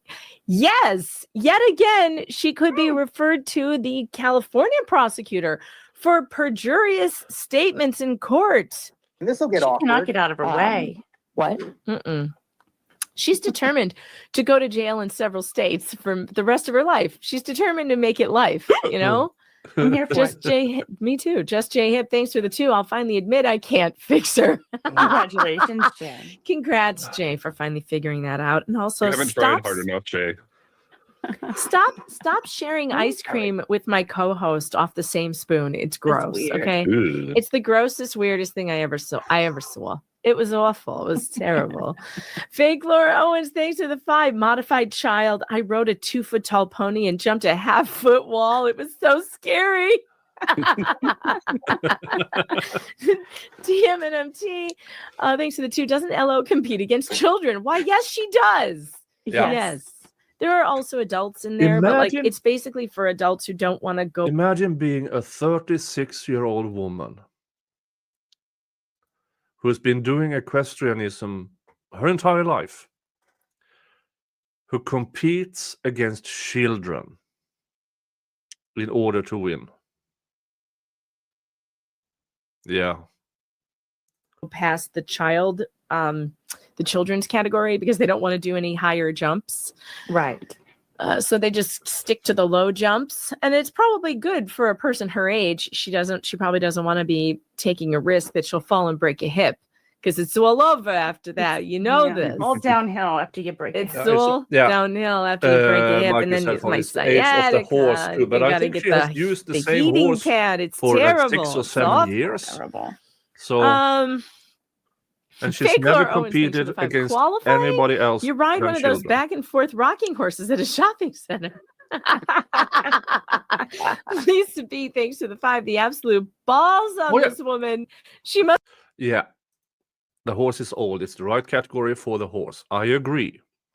She competed in the same age category with this horse when the horse was 4, 5, 6, 7, 8. I mean, she's been competing in the same classes since she got the horse to jump with.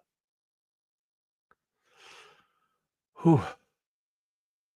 So yeah, I know. I agree. Stopped. It's just Poser, thanks to the 5. Modified child category rules adapted for children with disabilities. What? Oh, God. Oh no. Is that true? Is that true? Wait, let's ask no. about a new horse. New That's guy who no, I owns don't the horse. know. Okay, so That's somebody horrible. bought the horse Is that and true? are now allowing That Laura can't be to keep true. competing with it. What is the modified child category? Hey, hi Slidey. Thank you again. And hi Lateral over at Rumble. Thank you so much. And you guys over at Twitch, the both of you, put something in chat. I mean, folks, I've been streaming to Twitch for almost a month now. At most, I have had 4 viewers over there. So I will probably end that test soon and try to use Kick instead and see if that is anything better as a third option. In horse jumping competitions. Maybe Grok will know. It refers to the division designed for young riders, often children or juniors, who are competing at a slightly lower or adjusted level of difficulty compared to standard open or advanced classes. Can you imagine this woman takes ribbons away from children? She goes and she wins first place in the modified child category. Yes. She takes That's exactly ribbons what she would do. away from children. Oh my God. The category is tailored to provide a safe and encouraging environment for less experienced riders to develop their skills while still participating in competitive show jumping. The fence heights are set at lower height compared to adult or open divisions. The courses are simplified with fewer technical elements such as tight turns, complex combinations, or challenging distances. The category is usually restricted to riders of a certain age, 12 to 14 or younger, but exact age limits vary by organization or show. I think this woman would steal a burrito from a homeless man if she found one. Oh my gosh. This is crazy. Remarkable. Why would a 35, isn't she 35 now?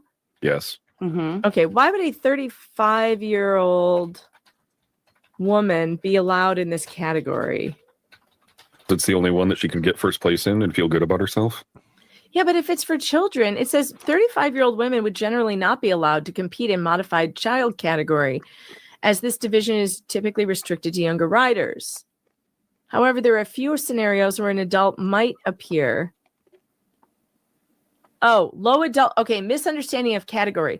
The term modified child might be confused with another division such as modified adult or low adult jumper. They put modified child and low adult jumper in the same thing on that website, if you noticed, which are designed for adult riders with limited experiences or those competing at lower fence heights. She's been doing this for 10 years. How is she low experience? She's not low experience. Like, absolutely not. She's been doing this since she was a kid. She has a lot of experience. She's disgusting. She's taking ribbons away from children. Like, I can't think of anything worse. Well, I can. I can think faking pregnancies, lying in courts. Yeah. That's worse. That's Stuff like worse. that. It's pretty bad, though. WA2459, thanks for the 2. Show cause, maybe? Yeah. Fake Laura Owens, thanks for the 5. I competed against a 12-year-old, 11-year-old, and 14-year-old with CP. Such a win. No. Hey, it's me. Thanks for the 2. Move-in day was 10:20. 10:20. Move-in day? What does that mean? I guess to register to bring the horses in. Puzzle Puzzler, thanks for the 5. She entered in the only category she can win in for disabled children. Very fair for the other competitors. No, I don't think they're disabled. I think they're just Right. they're It's just a funny way to say it. They're just children. Sarcasm, thanks for the 2. We needed Donna's voice on Super Tips. I know we have to put her on there. We have to, Ross. It'll be awful. It'll be terrible. Brad's got Can you all the imagine? cataloged voices. He's been stealing them off the text messages. We saw it. I've been stealing them. I haven't stolen nothing. We saw you downloading Saving them. them. We He have, was saving we have them. text messages of you saving our voice notes. I haven't done anything. You're doing it for blackmail. Just admit it. He's preserving it for court. For court.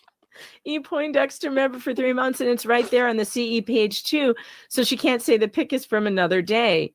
Lori Ola, thanks for the 2. Total prize money is $132. Yeah, she won like $130 out of this. Starcasm. Star. How are you, Star? Thanks Just for the enough 5. for another filing. What? Just enough prize money for a filing. Right. Oh my gosh. idea to roast the text streams. Too many jokes we can't let go. Starcasm, thanks to the 10. She could only attend the hoses competition, the horse competition, because it was during business hours. Of course, business hours. Fake Laura Owens, thanks to the 5. Modified child is actually for trans kids. Why are you That's what my here booking at sheet says. 7 What it a.m.? says. What 2459, thanks to the 2. The cult needs to report her. Life according to Martin, thanks to the 2. Are we saying Laura is simple? She's simply a dumbass. I'll tell you that much. Simply a dumbass. For sure. Yeah. Yeah. Oh my gosh. Hold on, I'm texting. I'm texting someone. Who are you texting? Oh my God, Megan, you're on a live stream. They're gonna start raking us over the coals if you just abandon the stream to text people. I have 2 people here who can handle it. Now just entertain the chat for a moment. I don't know what to do. I don't know. Show your shoulders. When in doubt, take your shoulder out. Irene, That's how it it's not your goes. hole. There you go.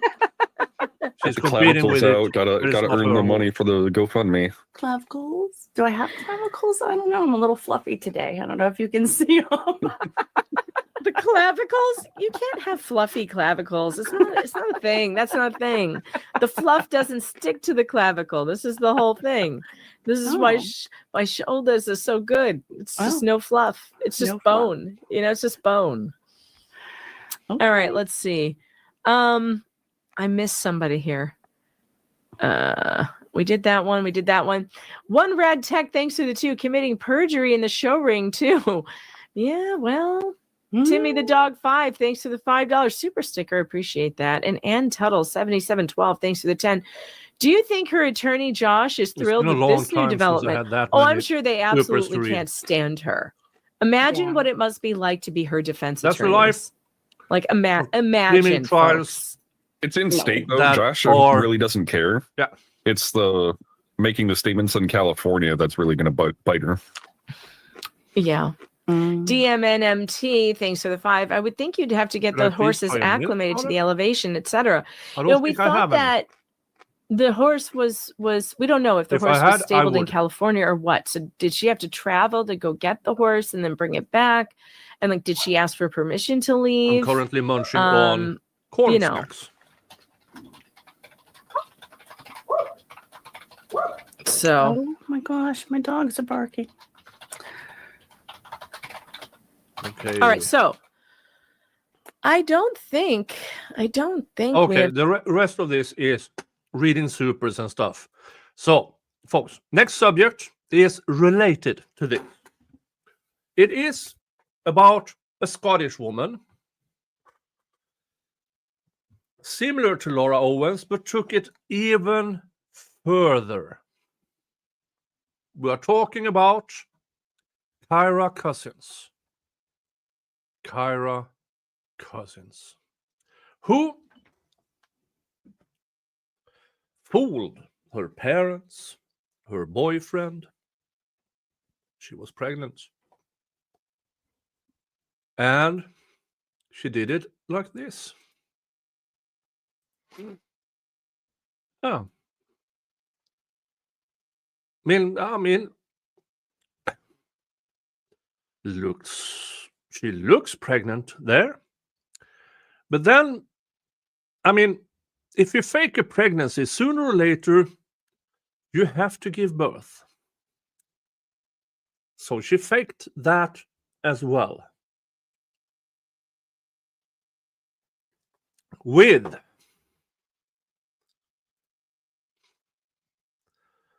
this.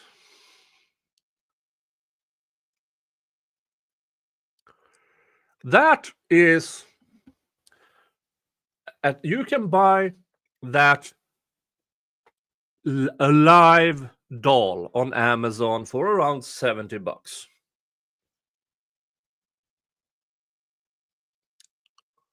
Because it's supposed to be very, very similar to an actual live baby. Now, everybody didn't buy this. Au contraire. Most people said, hey, that's not right. And she was caught. Of course, she was caught. Now, you're not going to believe this. Now, this happened a few weeks or a month ago, and she came clean, which Laura will never do, so that's the difference. She apologized to everybody involved, and she didn't know what got into her, because, I mean, it certainly wasn't a dick. She apologized. Everybody's trying to move on. She was shamed and everything. And then this, from the Mirror. New mom, Kyra Cousins, who faked baby's birth and lied to family, signs TV documentary deal.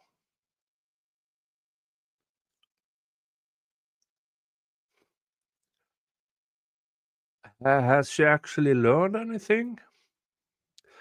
Kyra Cousins from Ayr, Scotland, faked having a baby to scam her loved ones, and now she's set to tell her side of the story on an exclusive TV documentary.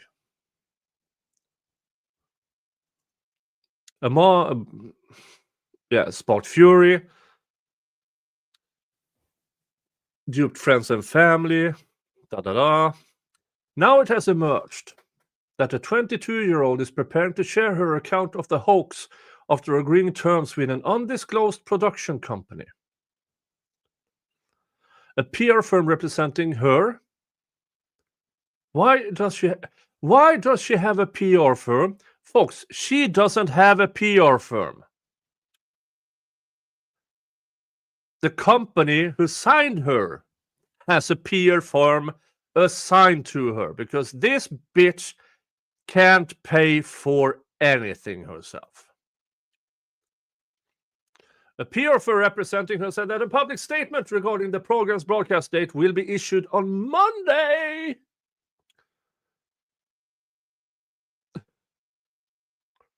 A family friend of Kyra's, who wished to stay anonymous, told of her disgust at the possibility of her making money from the controversy.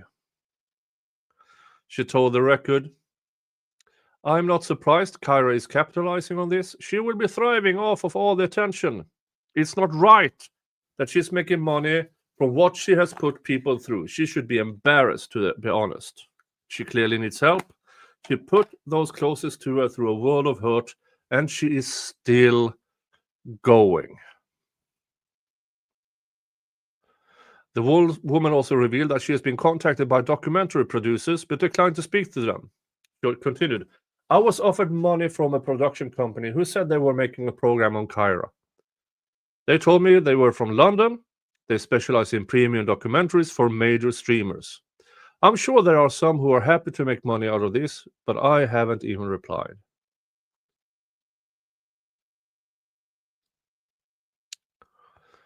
It comes after local media reported Kyra's Instagram story recently showed her enjoying herself abroad. One snap is taken of Templo Ecumenico El Salvador, the church in Gran Canaria's Playa del Inglés. In the weeks leading up to the... Yeah.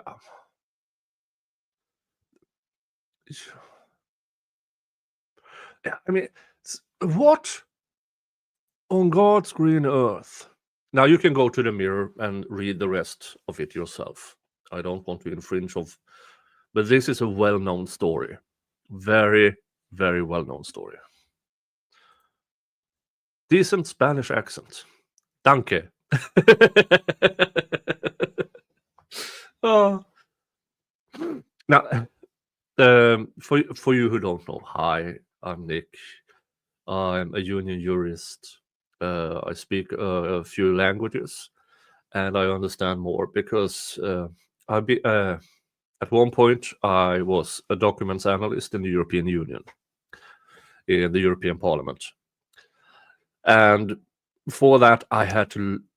Some of it I kind of had. I mean, at school in Sweden, we learn our second language year 3 when we are around 8 or 9, which I choose German. Since I grew up near the Norwegian border and had family down south, I don't speak Norwegian, but I do read and write quite good. I could speak Norwegian not that long ago. Danish, nobody can speak Danish, but read and write. And then I learned some Spanish. And then I learned English. So English is my 4th language. And then in the European Union, I had to learn how to read Romanian, Italian, stuff like that. So yeah, now I haven't spoken German or Spanish for many, many years. So, but I do still read and understand it. So thank you. Decent Spanish accent. Yeah. Polyglot. You're a polyglot. Oh, all right. Yeah, but again, I don't know what is inside the head of people like Kyra and Laura. I mean, it's obvious because if you choose a scam and it's pregnancy, there's not many ways you can get away with it. Laura did her fake terminations, which are horrendously bad. She claimed to poor Mike that not only did she do a medical in hospital, but also the pill taking version several times without going to the hospital. I mean, yeah, I mean, Mike, as many other men, have no idea what's going on. I have 4 sisters. They have told me for the past 40 years what's going on. So I know stuff I shouldn't know. Okay? For past 40 years at family events, there's always somebody pregnant or who has just given birth. I have 17 nieces and nephews. I don't want to know those things. Please stop telling me. But with this knowledge, when I read through the Laura Owens complaint, for a guy, I know how stupid it is. Her claims are. It is. But she's gotten away with it. Now, Mike is the first known victim of her pregnancy scam. That was now 11 years ago almost. Or 10 years ago, something of the sort. But there's nothing in there. You just don't start with full-blown everything. I could bet I could bet good damn money that if we dig further back, Laura on university, high school, I can bet good money you can find more victims. People who might have had their lives ruined because of Laura already in high school. Now finally somebody, because eventually she would have still done it until she tried to do it against Clayton Eckert, the former bachelor. And all of a sudden she started to speak publicly about it, and that was a downfall, because the moment she went public, there are too much people in public. Too many. People believed her in the beginning. People believed, yeah. Until we got the details. And all of a sudden, oh hell no. Oh hell no. Hell no! And she wasn't prepared for that. But I feel so sorry for Clayton. But I'm also very, very thankful, because with Clayton, that probably is her final victim. Because she's 36.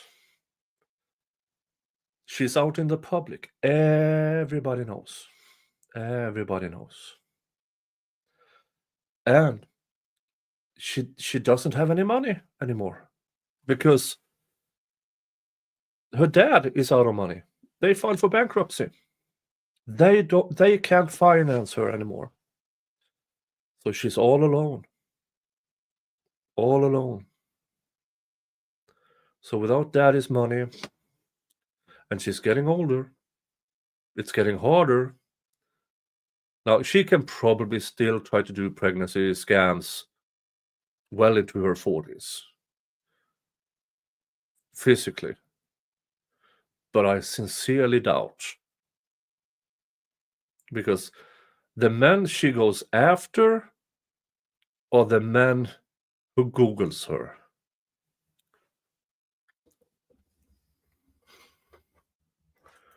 And they will find out. So hopefully Clayton Eckert is her final victim. Hopefully.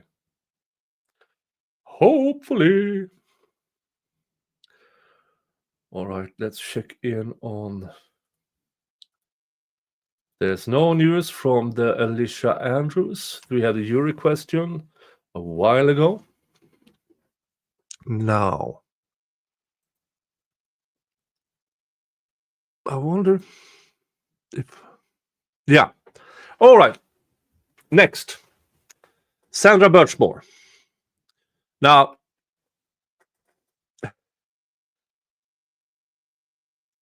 the Sandra Birchmore case is one of the saddest, most infuriating cases.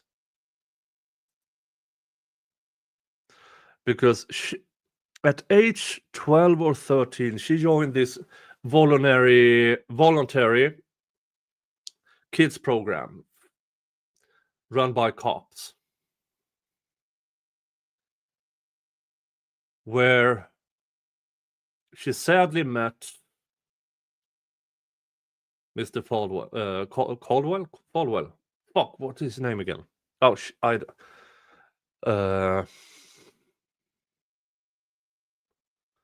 well, whatever.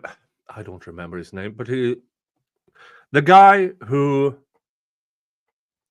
groomed her, raped her, handed her over to colleagues and friends, Farwell, thank you. Farwell. Matthew Farwell. And did so for a decade. And then she became pregnant. This was first ruled as a self-ending by the same cops who tried to frame Karen Reed.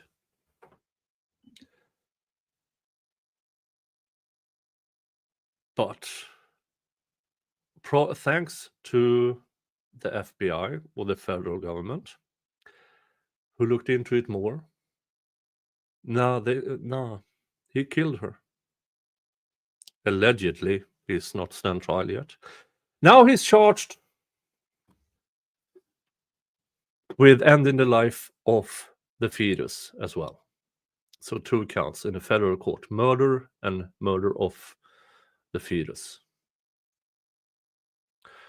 He is never coming out of prison if convicted. But then you have assholes in his former department who members of that department who he gave her to grape, in my opinion. One of them is former deputy chief Robert Devine from Stoughton, Massachusetts. Here is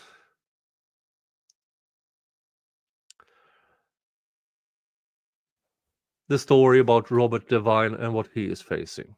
An ex-Stoughton police deputy chief facing discipline over his involvement with Sandra Birchmore testified she propositioned him for and repeatedly told lies. Robert C. Devine, 53.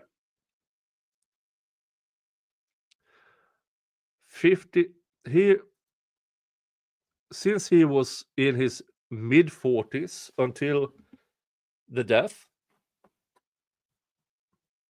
I mean, she was a fucking kid, you evil man.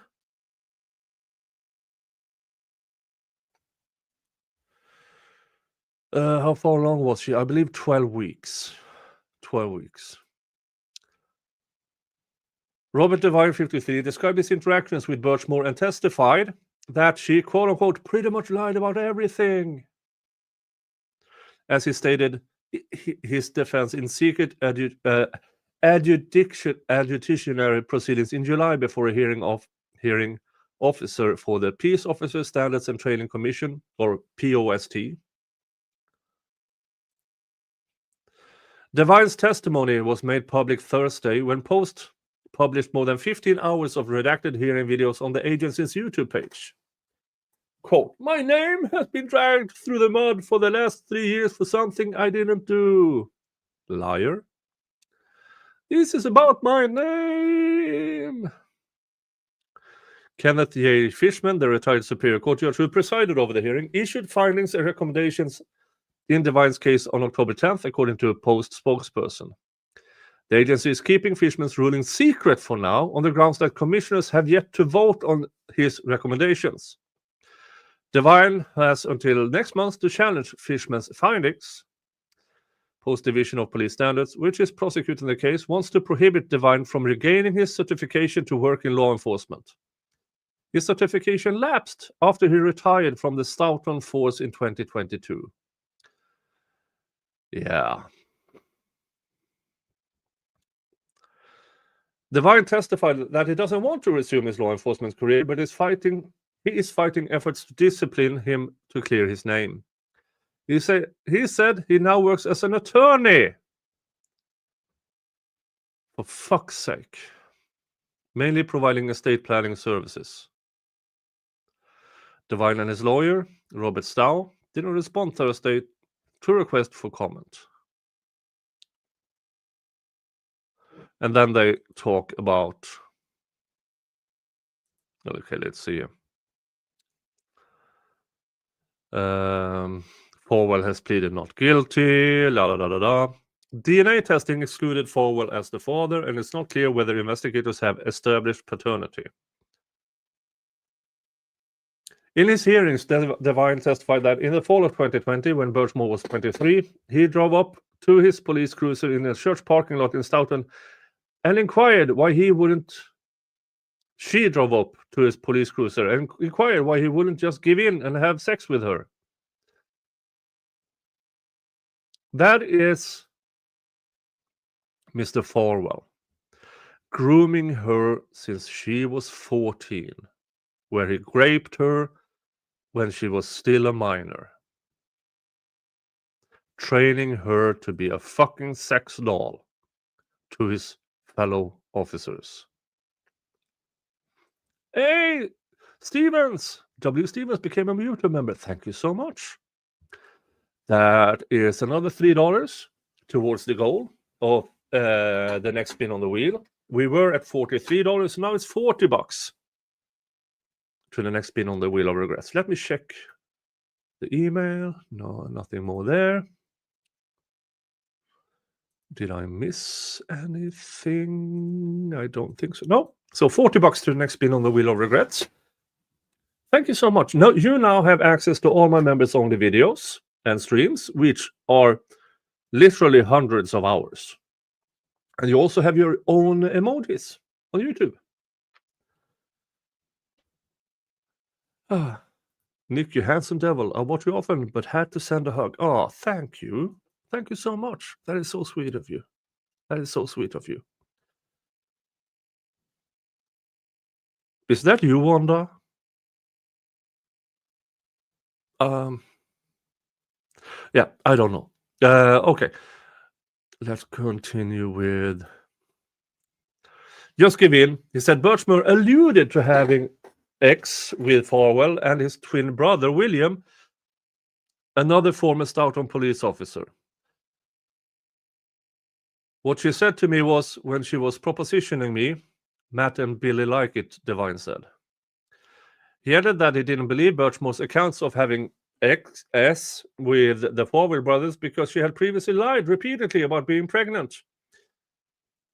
And the judge issued a restraining order against her at the request of an ex-boyfriend. Let's see here. If half the fucking department is using her as a sex doll, it's really, really easy to get a restraining order. Let's just say that. Post-Enforcement Division, alleged Devine had an encounter with Birchmore while he was on duty December 2020 and falsely claimed that he didn't exchange electronic messages with her. The Stoughton Police internal investigation released in 2022 found that Devine used the alias Marty Riggs, a character in the Lethal Weapon franchise, to communicate with Birchmore on Facebook. Devine denies using the alias and asserts, "I did not have sexual contact with that woman, Miss Birchmore." Yeah, I'm bad at impressions. I'm really bad at it. He testified that he and his family has been targeted by computer hackers for years.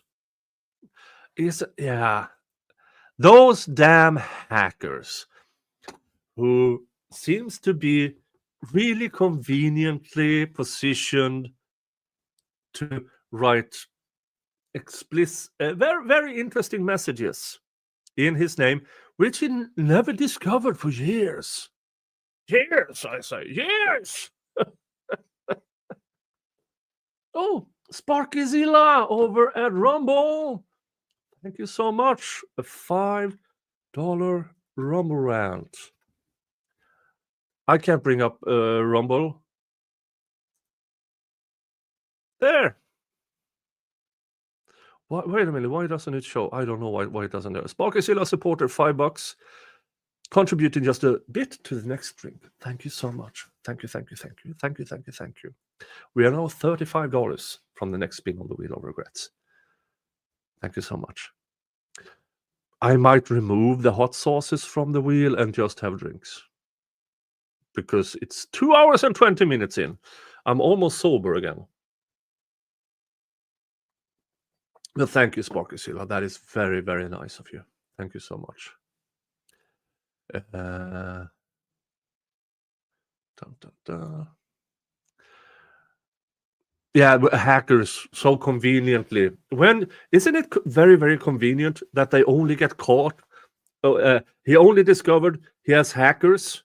I mean, he was police chief who claims he has been hacked for years. Why is there no fucking police report about it? Slightly by. Any update on the trial? Well, we had a jury question a while ago, but since then, nothing new. Nothing new. The jury question in the Alicia Andrews trial was the jury asking the first prong or whatever's.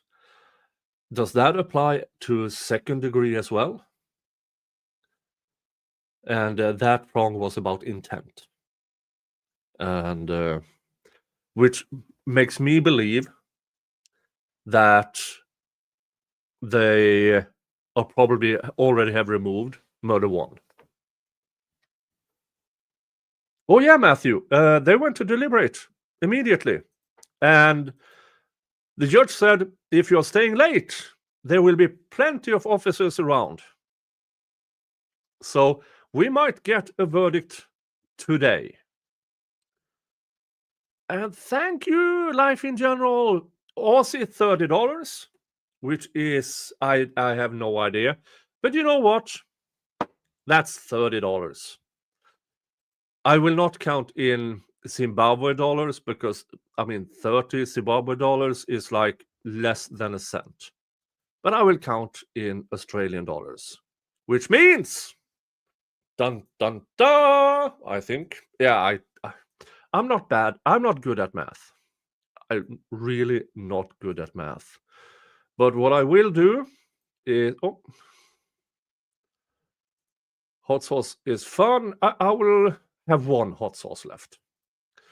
It is it's not $50. Good try, Wednesday. Good try. We all regret.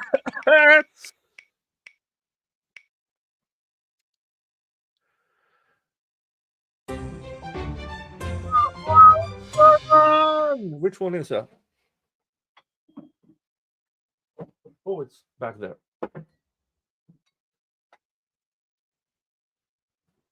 Dun dun dun dun dun dun dun dun dun dun dun dun dun dun dun. Sugar House Bourbon Whiskey. This, folks, is an unopened bottle.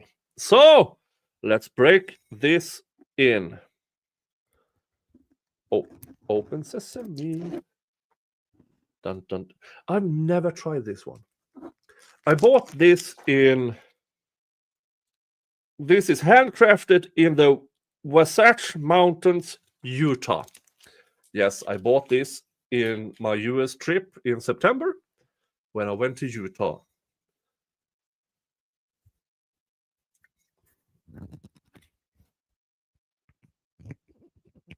Come on.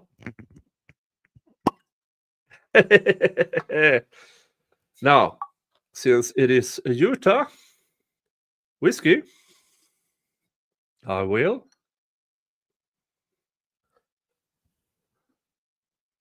Moab, been there, broke that shot glass. It is a long ass shot glass. Oh, that's a lot of bourbon. That's a lot of bourbon. Oh. Cheers, sir. Godspeed, and may the gods bless you and keep you safe from trolls. Oh, I'm not safe for trolls.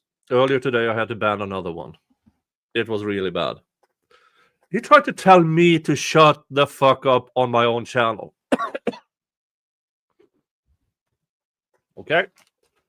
Dun, dun, dun. Thank you so much. Thank you so much. That is very, very nice of you. Cheers. Oh. Oh,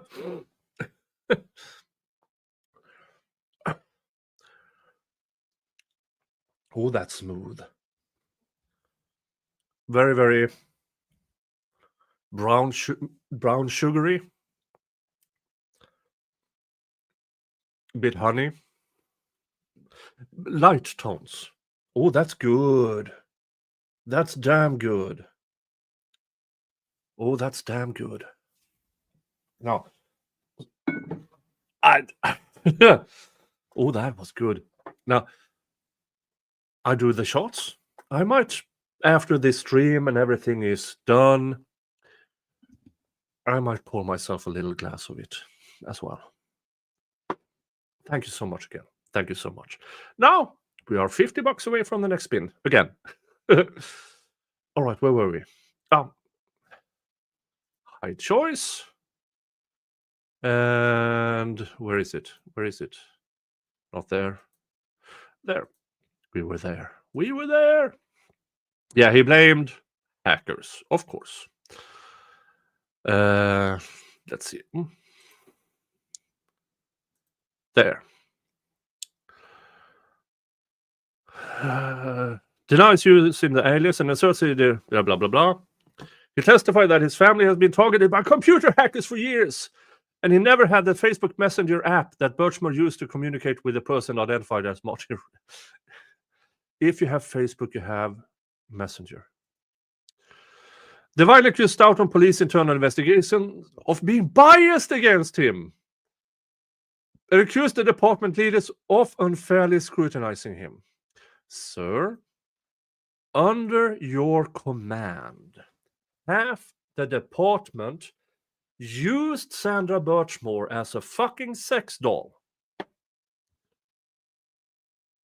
And you claim you had no idea?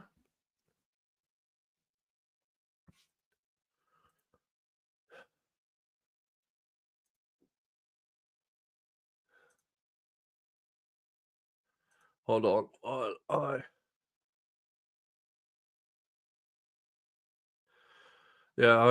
Over at Twitch, there's these motherfuckers. Hey, buy views. Here's my honest opinion about people who program bots, companies who sell bots, people who buy bots. I wouldn't piss on you if you were on fire. Okay? I would just turn around and walk away. Because nothing good is done by these troll bots. It is a waste of time, space, money, energy, patience. They know it. They still do it because there are morons out there who still buys it. I will never use one of these because I don't hate them. I'm just extremely indifferent. If I do not wish the death of anybody, but I will read obituaries with enjoyment.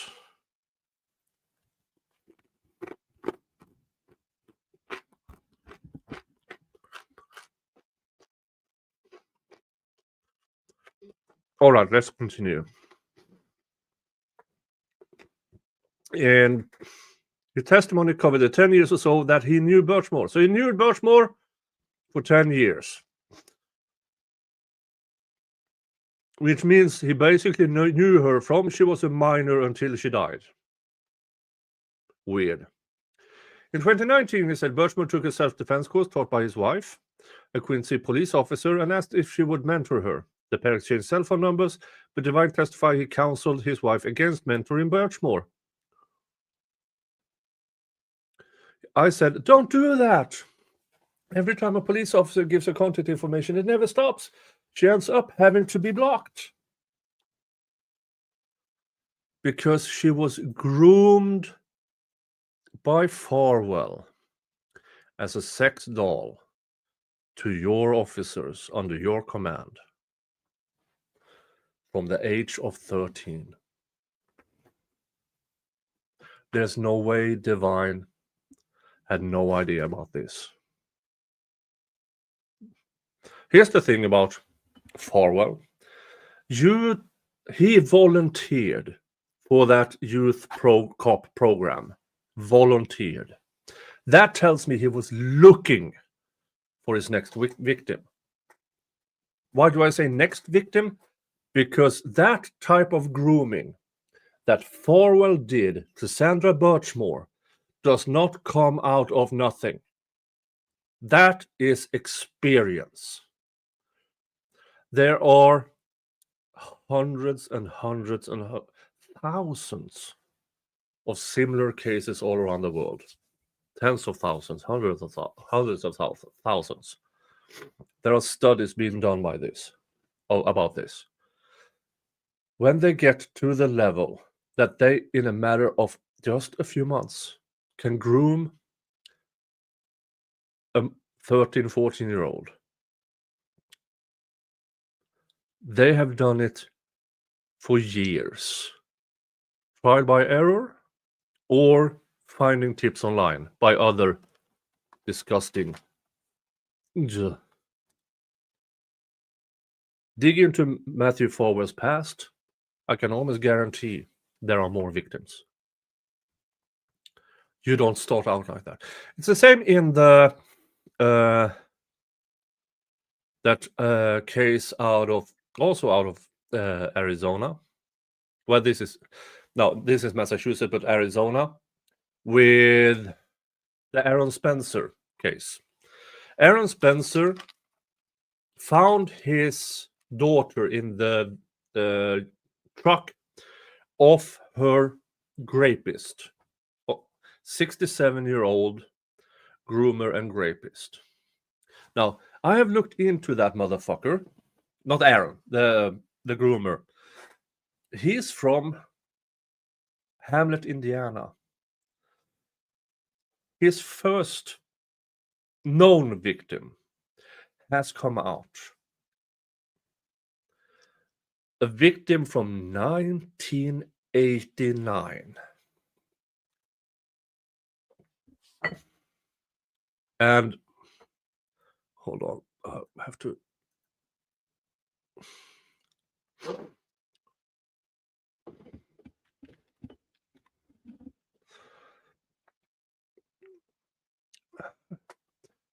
Michael Fosler,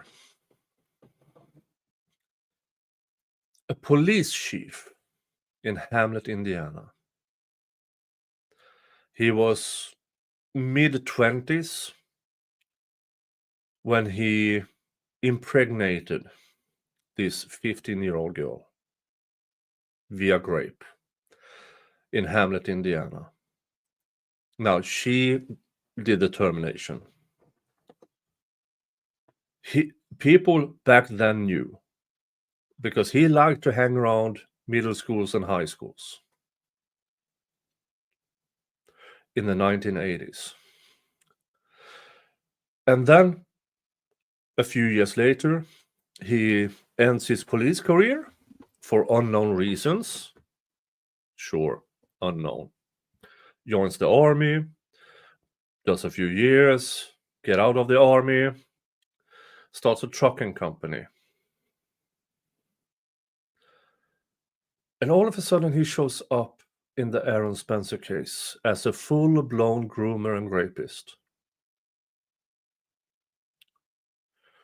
There's not a single person alive or dead on this earth that can tell me that what he did back in 1989 and probably earlier than that is not his modus operandi. Grooming and raping. Here's the thing. I am really good at researching. I had to be. I was a documents analyst in the EU Parliament. I can't find shit on Michael Fosler. It is basically scrubbed. The past, what is it? 46 years. No, 1990 to now 35. The past 40 years. We know that he was a police chief in Hamlet, Indiana. We know he joined the army. We know he started a trucking company, and all of a sudden he is in Arizona. Other than those basic facts, there's nothing.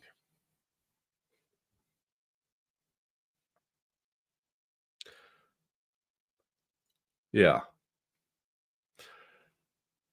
Who was protecting him? Coincidentally, Hamlet, Indiana is about an hour from Delphi, Indiana. Michael Fosler's grandfather was the local Freemason boss.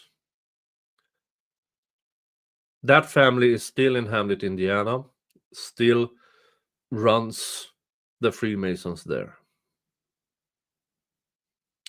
I've tried to find connections between the Fosler family and the Delphi case, because Michael Fosler is the same age as Elvis Fields' father. No, wait, no, not Elvis Fields. Sorry. He's the same age as... Oh, I have the name on the tip. I've covered that damn case for 2 years. He's the same age as the father of a person of interest in the Delphi case. Also Freemason. They live an hour from each other. Now, that's not a proper connection. It deserves more investigation. But I can't find anything on Michael Fosler. Not a damn thing. It's besides where he owned a house, the facts around his trucking company, there's nothing.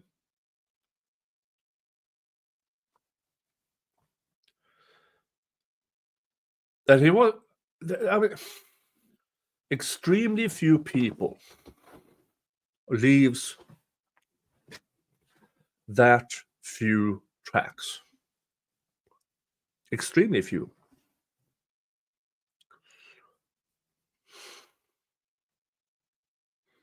And I don't know why. That's bugging me, because I'm really fucking good at what I do. And other people, a lot of people, send me information. It's the same damn information. I appreciate you. I love it. Thank you. But it's the same information I already have. And it's infuriating. Which brings us back to Farwell. Nobody gets that good at grooming minors without experience. And he had Sandra Birchmore within months doing his bidding. Yeah, they are still deliberating. What? Wait, oh. We have something new. We have something new. Hold on.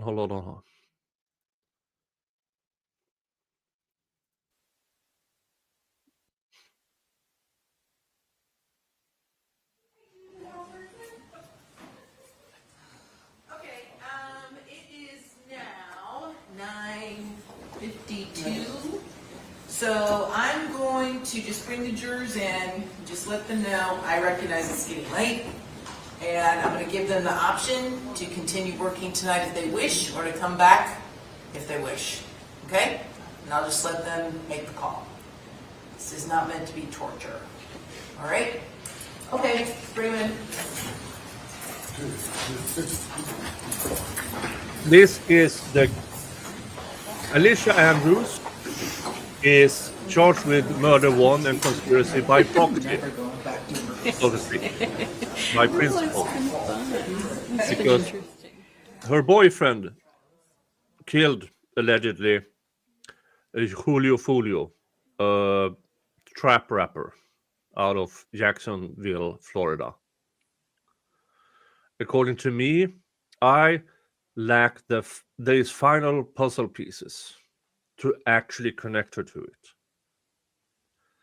The prosecution claims they have all the evidence. The defense, of course, say there are big gaping holes. I'm somewhere in between.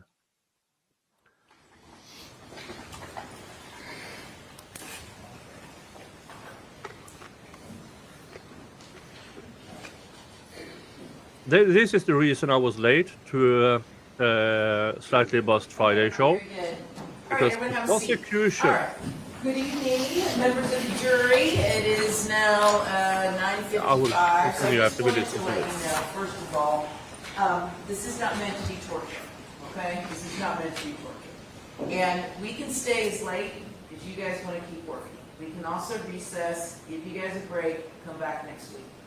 So I want you all to go back and just discuss amongst yourselves and make the call whether or not you want to keep working tonight, or if you want to come back next week, and it could be whatever day works for you all. That's when you guys can come back and you just continue your deliberations.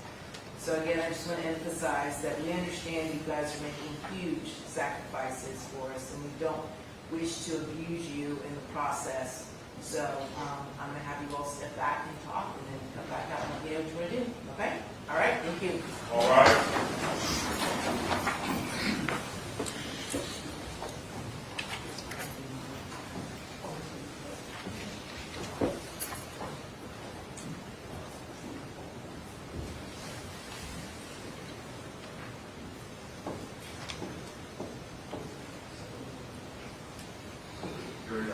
Okay, thank you.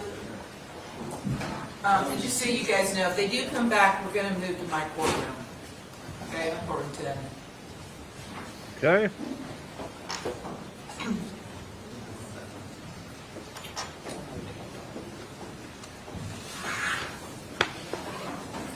Okay.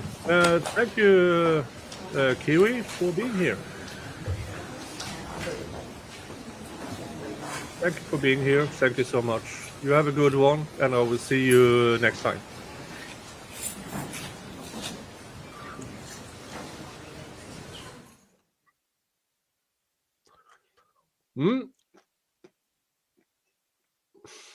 So they said continue,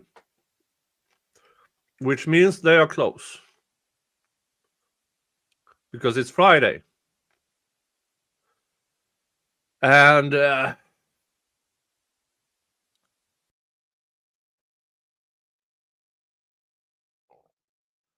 I assume.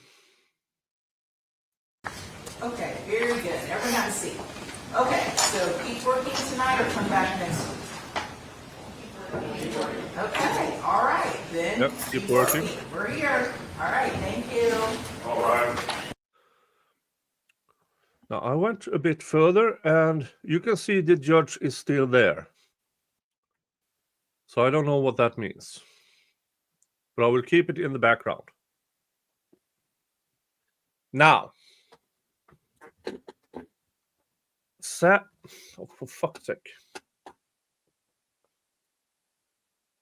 This also might mean that they have my interpretation is they are deciding what to convict her on.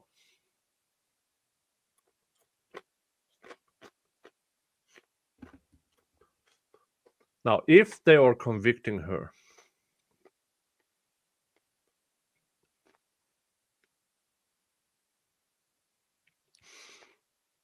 I hope for a lesser included manslaughter.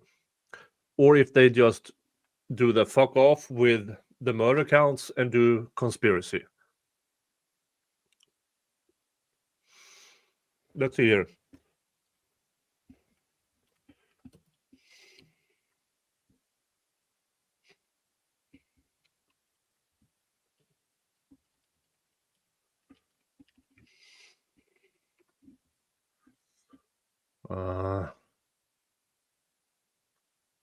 Penalties and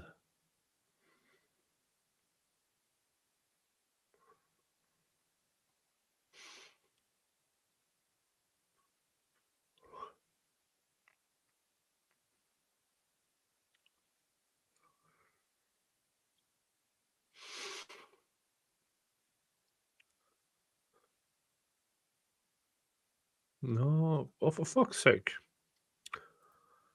Florida statutes, come on. Conspiracy.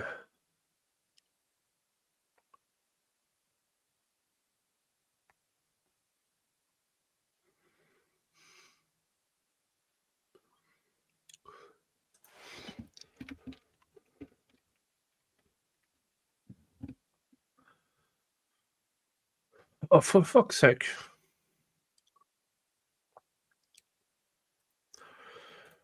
What do I think the verdict will be? Well, based on the first jury question and that they want to continue, I would say that she will be convicted of something. I don't believe murder 1, based on the question, because they asked about murder 2.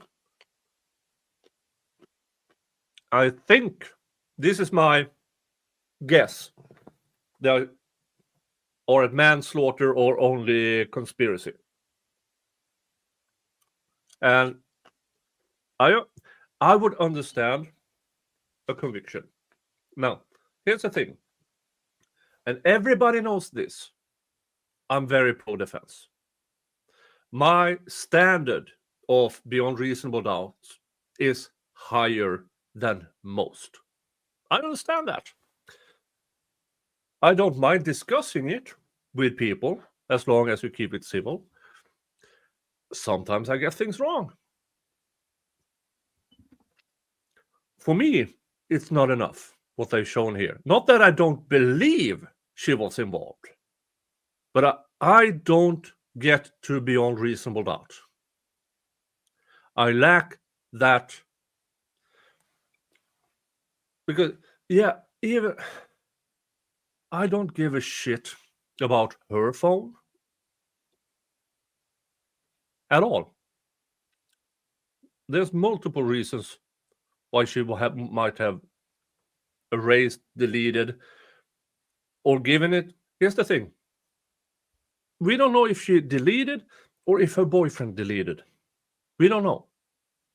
But in every other co-defendant, you have these teeny tiny messages between themselves.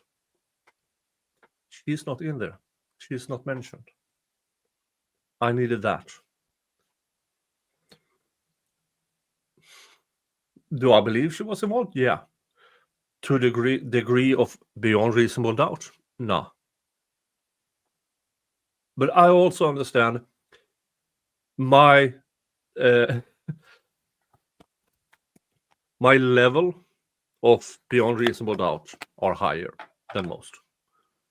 Thank you for your question. All right, where were we? Yeah, Matthew Farwell. No, this guy. Dun, dun, dun. Let's keep reading here.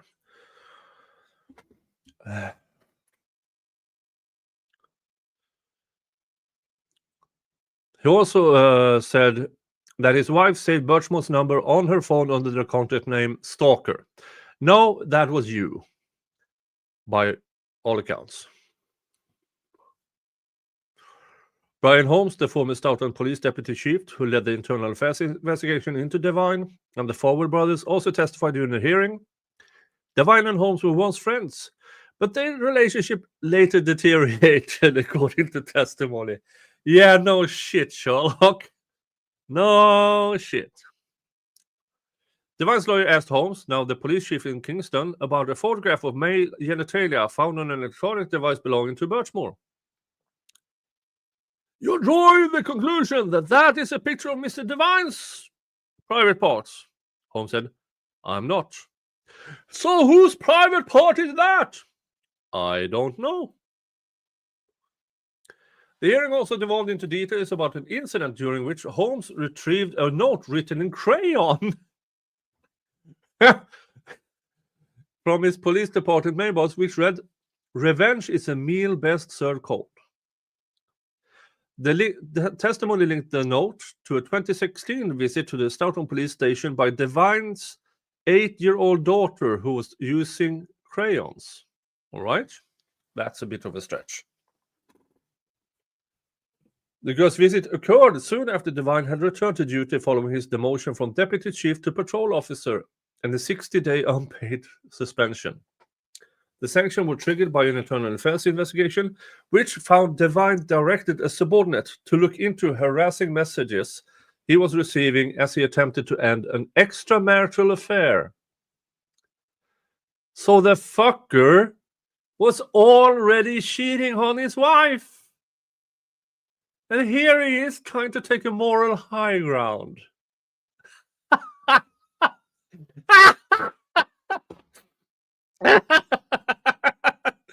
Oh. Oh. Oh. What's up? Hey, Jeremy. When they said, yeah, I didn't see or hear anything about Alicia say to do this. Yeah, and she once says there's an ownership tattoo, but she did a lot of extremely dumb things. Yeah, she did. I mean, just looking at Alicia Andrews, she's fucking gorgeous. Okay? She, in Jacksonville, could have walked into a high-end whatevers and get a date. And she chose a gangbanger. Now, that probably has to do with where she grew up. It's sad, not just because of the way she looks. Now, there's a lot of women with that looks that gets really successful. But it seems like she has brains as well. Street smarts. If translated into an education, that's CEO material. And she chose to hang around a fucking gangbanger. It's sad. The potential wasted.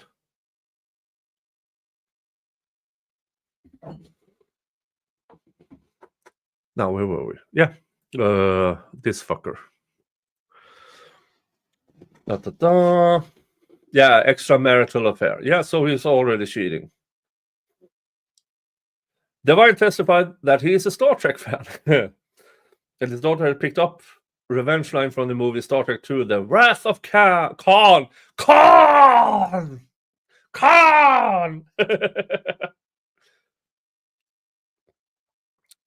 He also testified that his daughter was aware of his falling out with Holmes and was trying to protect her daddy.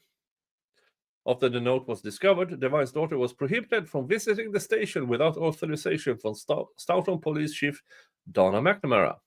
Post lawyer Sean Martinez asked Devine about the incident. At 8 years old, she was able to correct the wrath of Khan quote and the appropriateness of putting it Holmes' mailbox. Martinez asked, "My daughter is a pretty smart kid." Oh, so the note was in Holmes' mail. Yeah, he cheated on his wife with a colleague.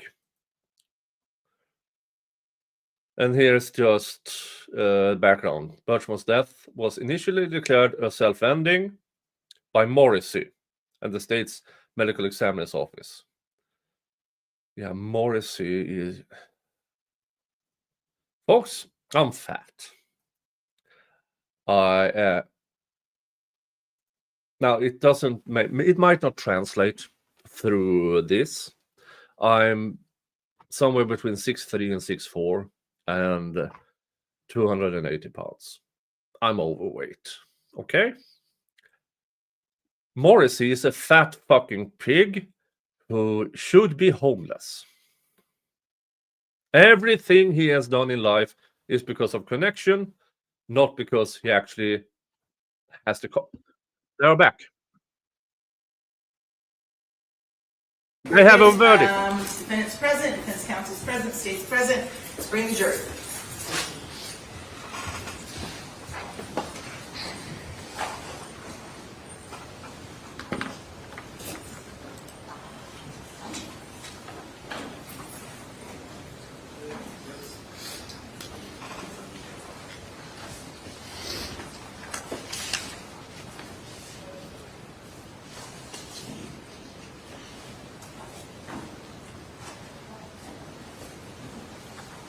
All right.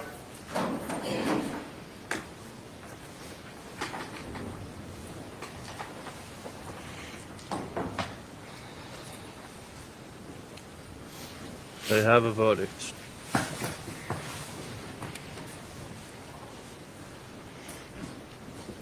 All right, very good. Welcome back, members of the jury. It's my understanding you've reached a verdict. Can the foreperson hand the verdict form to the bailiff?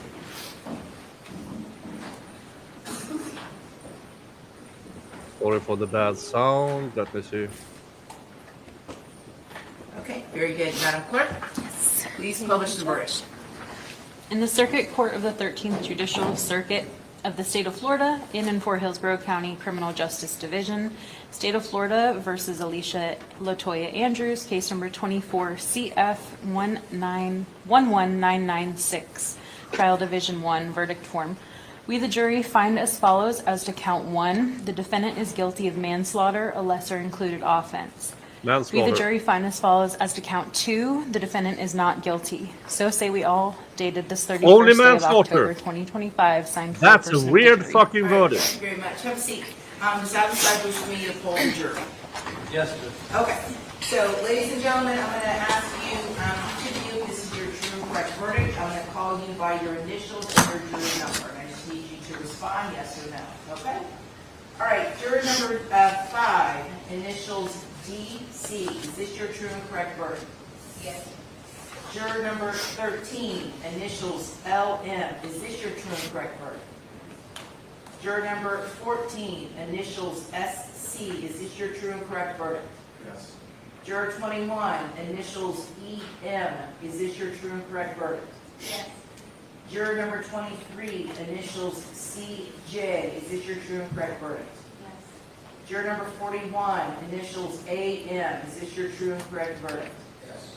Juror number 42, initials LL. Is this your true and correct verdict? Yes. Juror number 45, initials JO. Is this your true and correct verdict? Yes. Juror number 58, initials SH. Is this your true and correct verdict? Yes. Juror number 61, initials SM. Is this your true and correct verdict? Yes. Juror number 62, initials PB. Is this your true and correct verdict? Yes. Juror number 71, initials MG. Is this your true and correct verdict? Yes. Okay.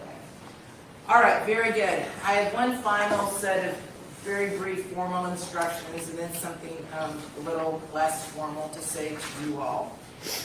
Ladies and gentlemen, I wish to thank you for your time and consideration of this case. I also wish to advise you of some very special privileges enjoyed by jurors. No juror can ever be required to talk about the discussions that occurred in the jury room except by court order. For many centuries, our society has relied upon juries for consideration of difficult cases. We have recognized for hundreds of years that a jury's deliberations, discussions, and votes should remain their private affair as long as they wish it. Therefore, the law gives you a unique privilege not to speak about the jury's work. Although you are at liberty to speak with anyone about your deliberations, you are also at liberty to refuse to speak to anyone. A request to discuss either your verdict or your deliberations may come from those who are simply curious, from the media, from the attorneys, or elsewhere. It will be up to you to decide whether to preserve your privacy as a juror. On behalf of everyone, we are indebted to you. We are so grateful that you all agreed to serve as jurors. I would never tell anyone we have a perfect legal system. We do not have a perfect criminal justice system. But in my humble opinion, we have the best in the history of the world because, as you can see, We have citizens like yourselves. You come from all different backgrounds, experiences, and you come together and you decide these very difficult cases. We've asked a lot of you over the past 2 weeks. You all have never complained. You've worked diligently. And on just behalf of everyone involved, you all should really go home tonight and feel good about yourselves as citizens and the important public service that you provided on behalf of everybody. The good news is your jury service is now done, so you all are free to go. You're free to talk to anybody you want to about the case. You're free to not speak about this case at all again to anybody, and that will be left up completely to you. All right? Safe travels wherever you're headed. Thank you so much. All right.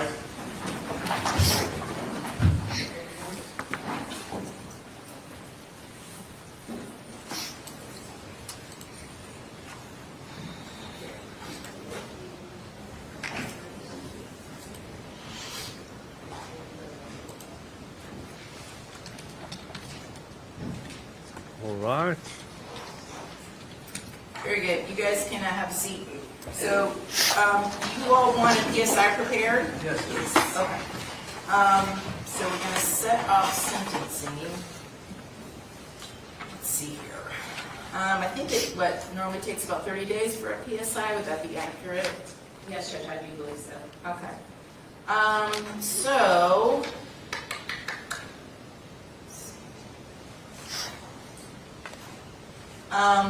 I could do it a couple days before Thanksgiving. I don't know if you guys want to or are available. The next week I'm scheduled to be in a murder trial, but I could specially set that Monday morning, December 1st. December 8th, I can make it work. So, Mr. McClement, you tell me what works best for you. I'll start with you.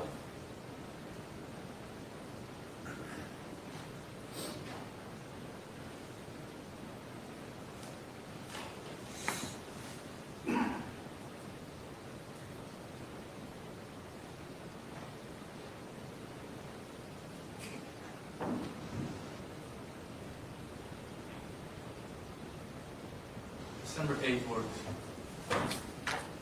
Okay, very good. Judge, I actually have a jury trial, but what time would you do it on the 8th? Well, I can work around your schedule. It's a death penalty case, and it starts the week of the 1st. Who's it gonna? Judge Houston. Okay. So if we do it early in the morning, I'm Sure. sure. Yeah, I'm sure he would accommodate us, so I can Mr. 8:30? Does that work for you, Ms. McClement? Yes, Judge. Okay. So we will set sentencing, Ms. Andrews, for December 8th at 8:30 in the morning. And the PSI return, the PSI needs to be prepared and it needs to be returned by December 3rd. And do you notify? Yes. Okay, and Ms. Andrews will remain in custody, no bond, until her sentencing on December 8th. Okay, thank you all. We're concluded. Adjourned.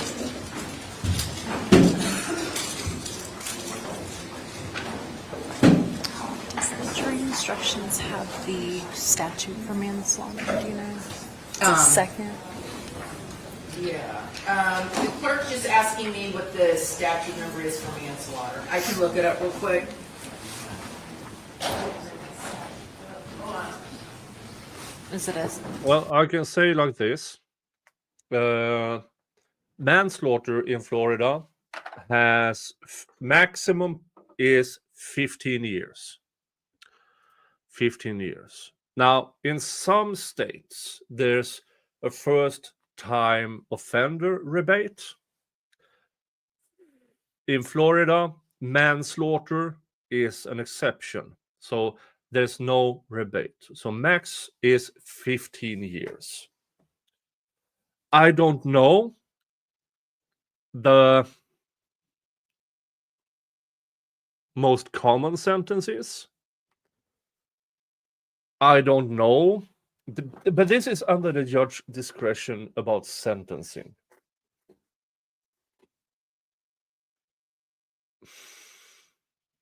if I would give a wild guess, 10. That's my wild guess. That still puts her in the upper median. But who knows? I mean, to me, it's been clear that the judge has been favoring the prosecution in this trial. But I would assume, even with that, and the fact that this was the absolute lessest of the things, manslaughter, I believe that conspiracy to commit murder is similar, but I think it has a slightly higher max. So this was out of all the things you could be convicted of, only manslaughter is as low as they could go, which makes me believe this is clearly for the jury. We have to convict her of something.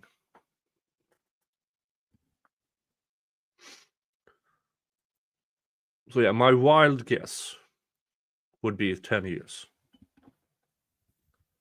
She was facing life without parole. She might get 10. Do I believe the evidence was enough? No.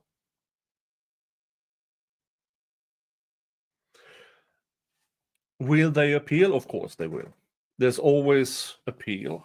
There's nothing to lose for her by doing an appeal. Nothing. Yes, Gwendolyn serves 85%. So what's that? 8.5 years. Mine is the year and a half in jail, which makes it 6 years. Roughly. So, yeah, conspiracy is up to life in Florida. She was only guilty of... Thank you, Loza. This is why I love one of the best things about streaming this. There's always somebody in chat that knows. Thank you, Loza. Conspiracy is up to life in Florida. Yeah, because it was conspiracy to murder 1. So it's up to life. But she only manslaughter, the absolute lessest they could convict her of. So a maximum 15 years. My guess is 10, 85%, 8.5 years. She's been in jail since June 2024. So it's a year and, 4 months? 5 months, almost. But on sentencing, it is 1 year and 5 months, which makes it 6 years and a month. And I've said this. I would not have been surprised if the jury would have found her guilty of murder 1. I would not have been surprised, simply because I've seen worse. I've seen much worse cases get convictions of murder. So out of all the bad things that could happen to her, manslaughter was the lessest bad.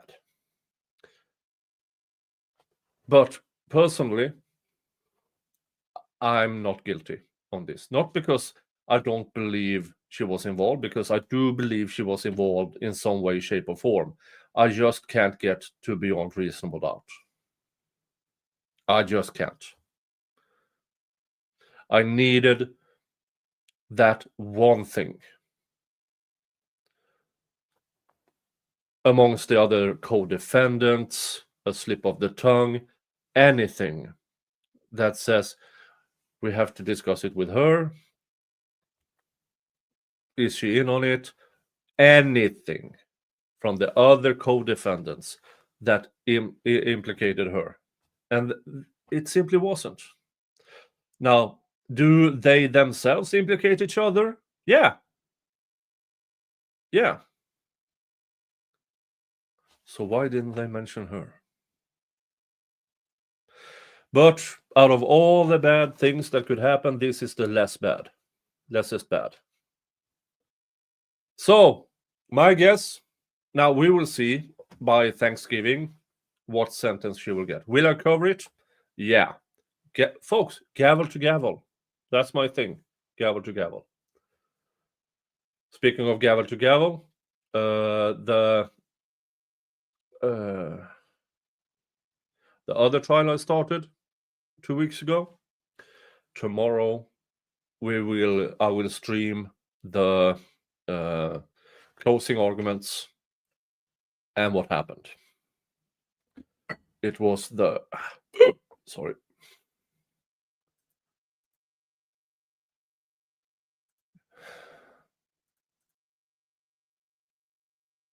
Dun, dun, dun.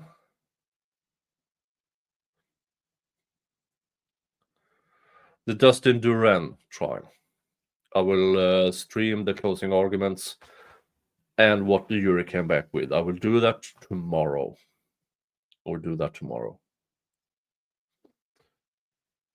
All right. Where were we? Yeah, we were talking about, but we were done with this. The Sandra Birchmore. We were done with that.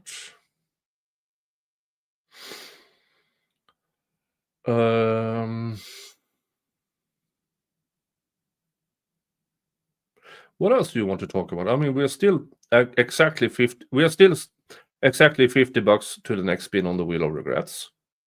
Thank you, everybody who donated to the first 2 spins. First was hot sauce. Second was a whiskey. No, a bourbon. Let's see, by the way, how is the fundraiser? Hey, look at that.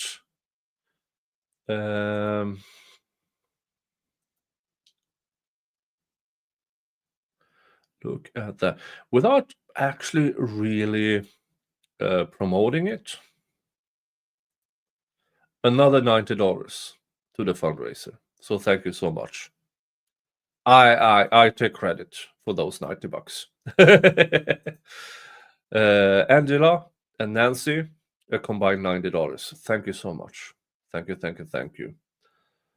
So we have a day. Until midnight, Saturday to Sunday, we have $2,750 left. And I do believe that Lauren will stream tomorrow, Lauren 90. And hopefully we will get there, because if we reach the $50,000 goal, Lauren will get a tramp stamp. Ah.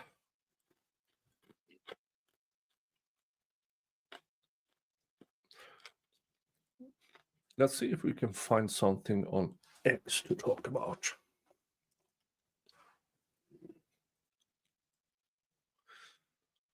Dun, dun, dun.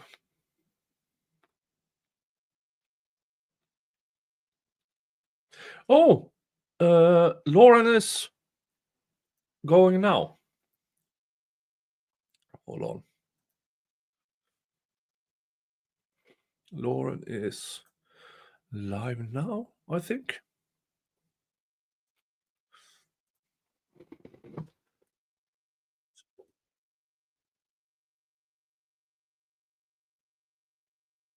So what I'm going to do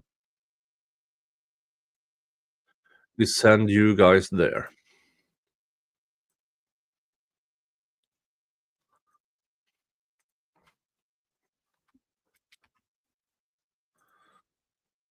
So over there at Lauren 90, we will keep talking about Laura Owens, because I think she has more news.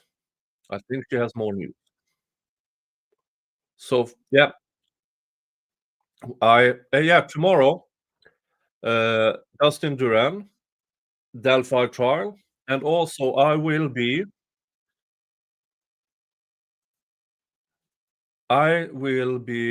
building Lego.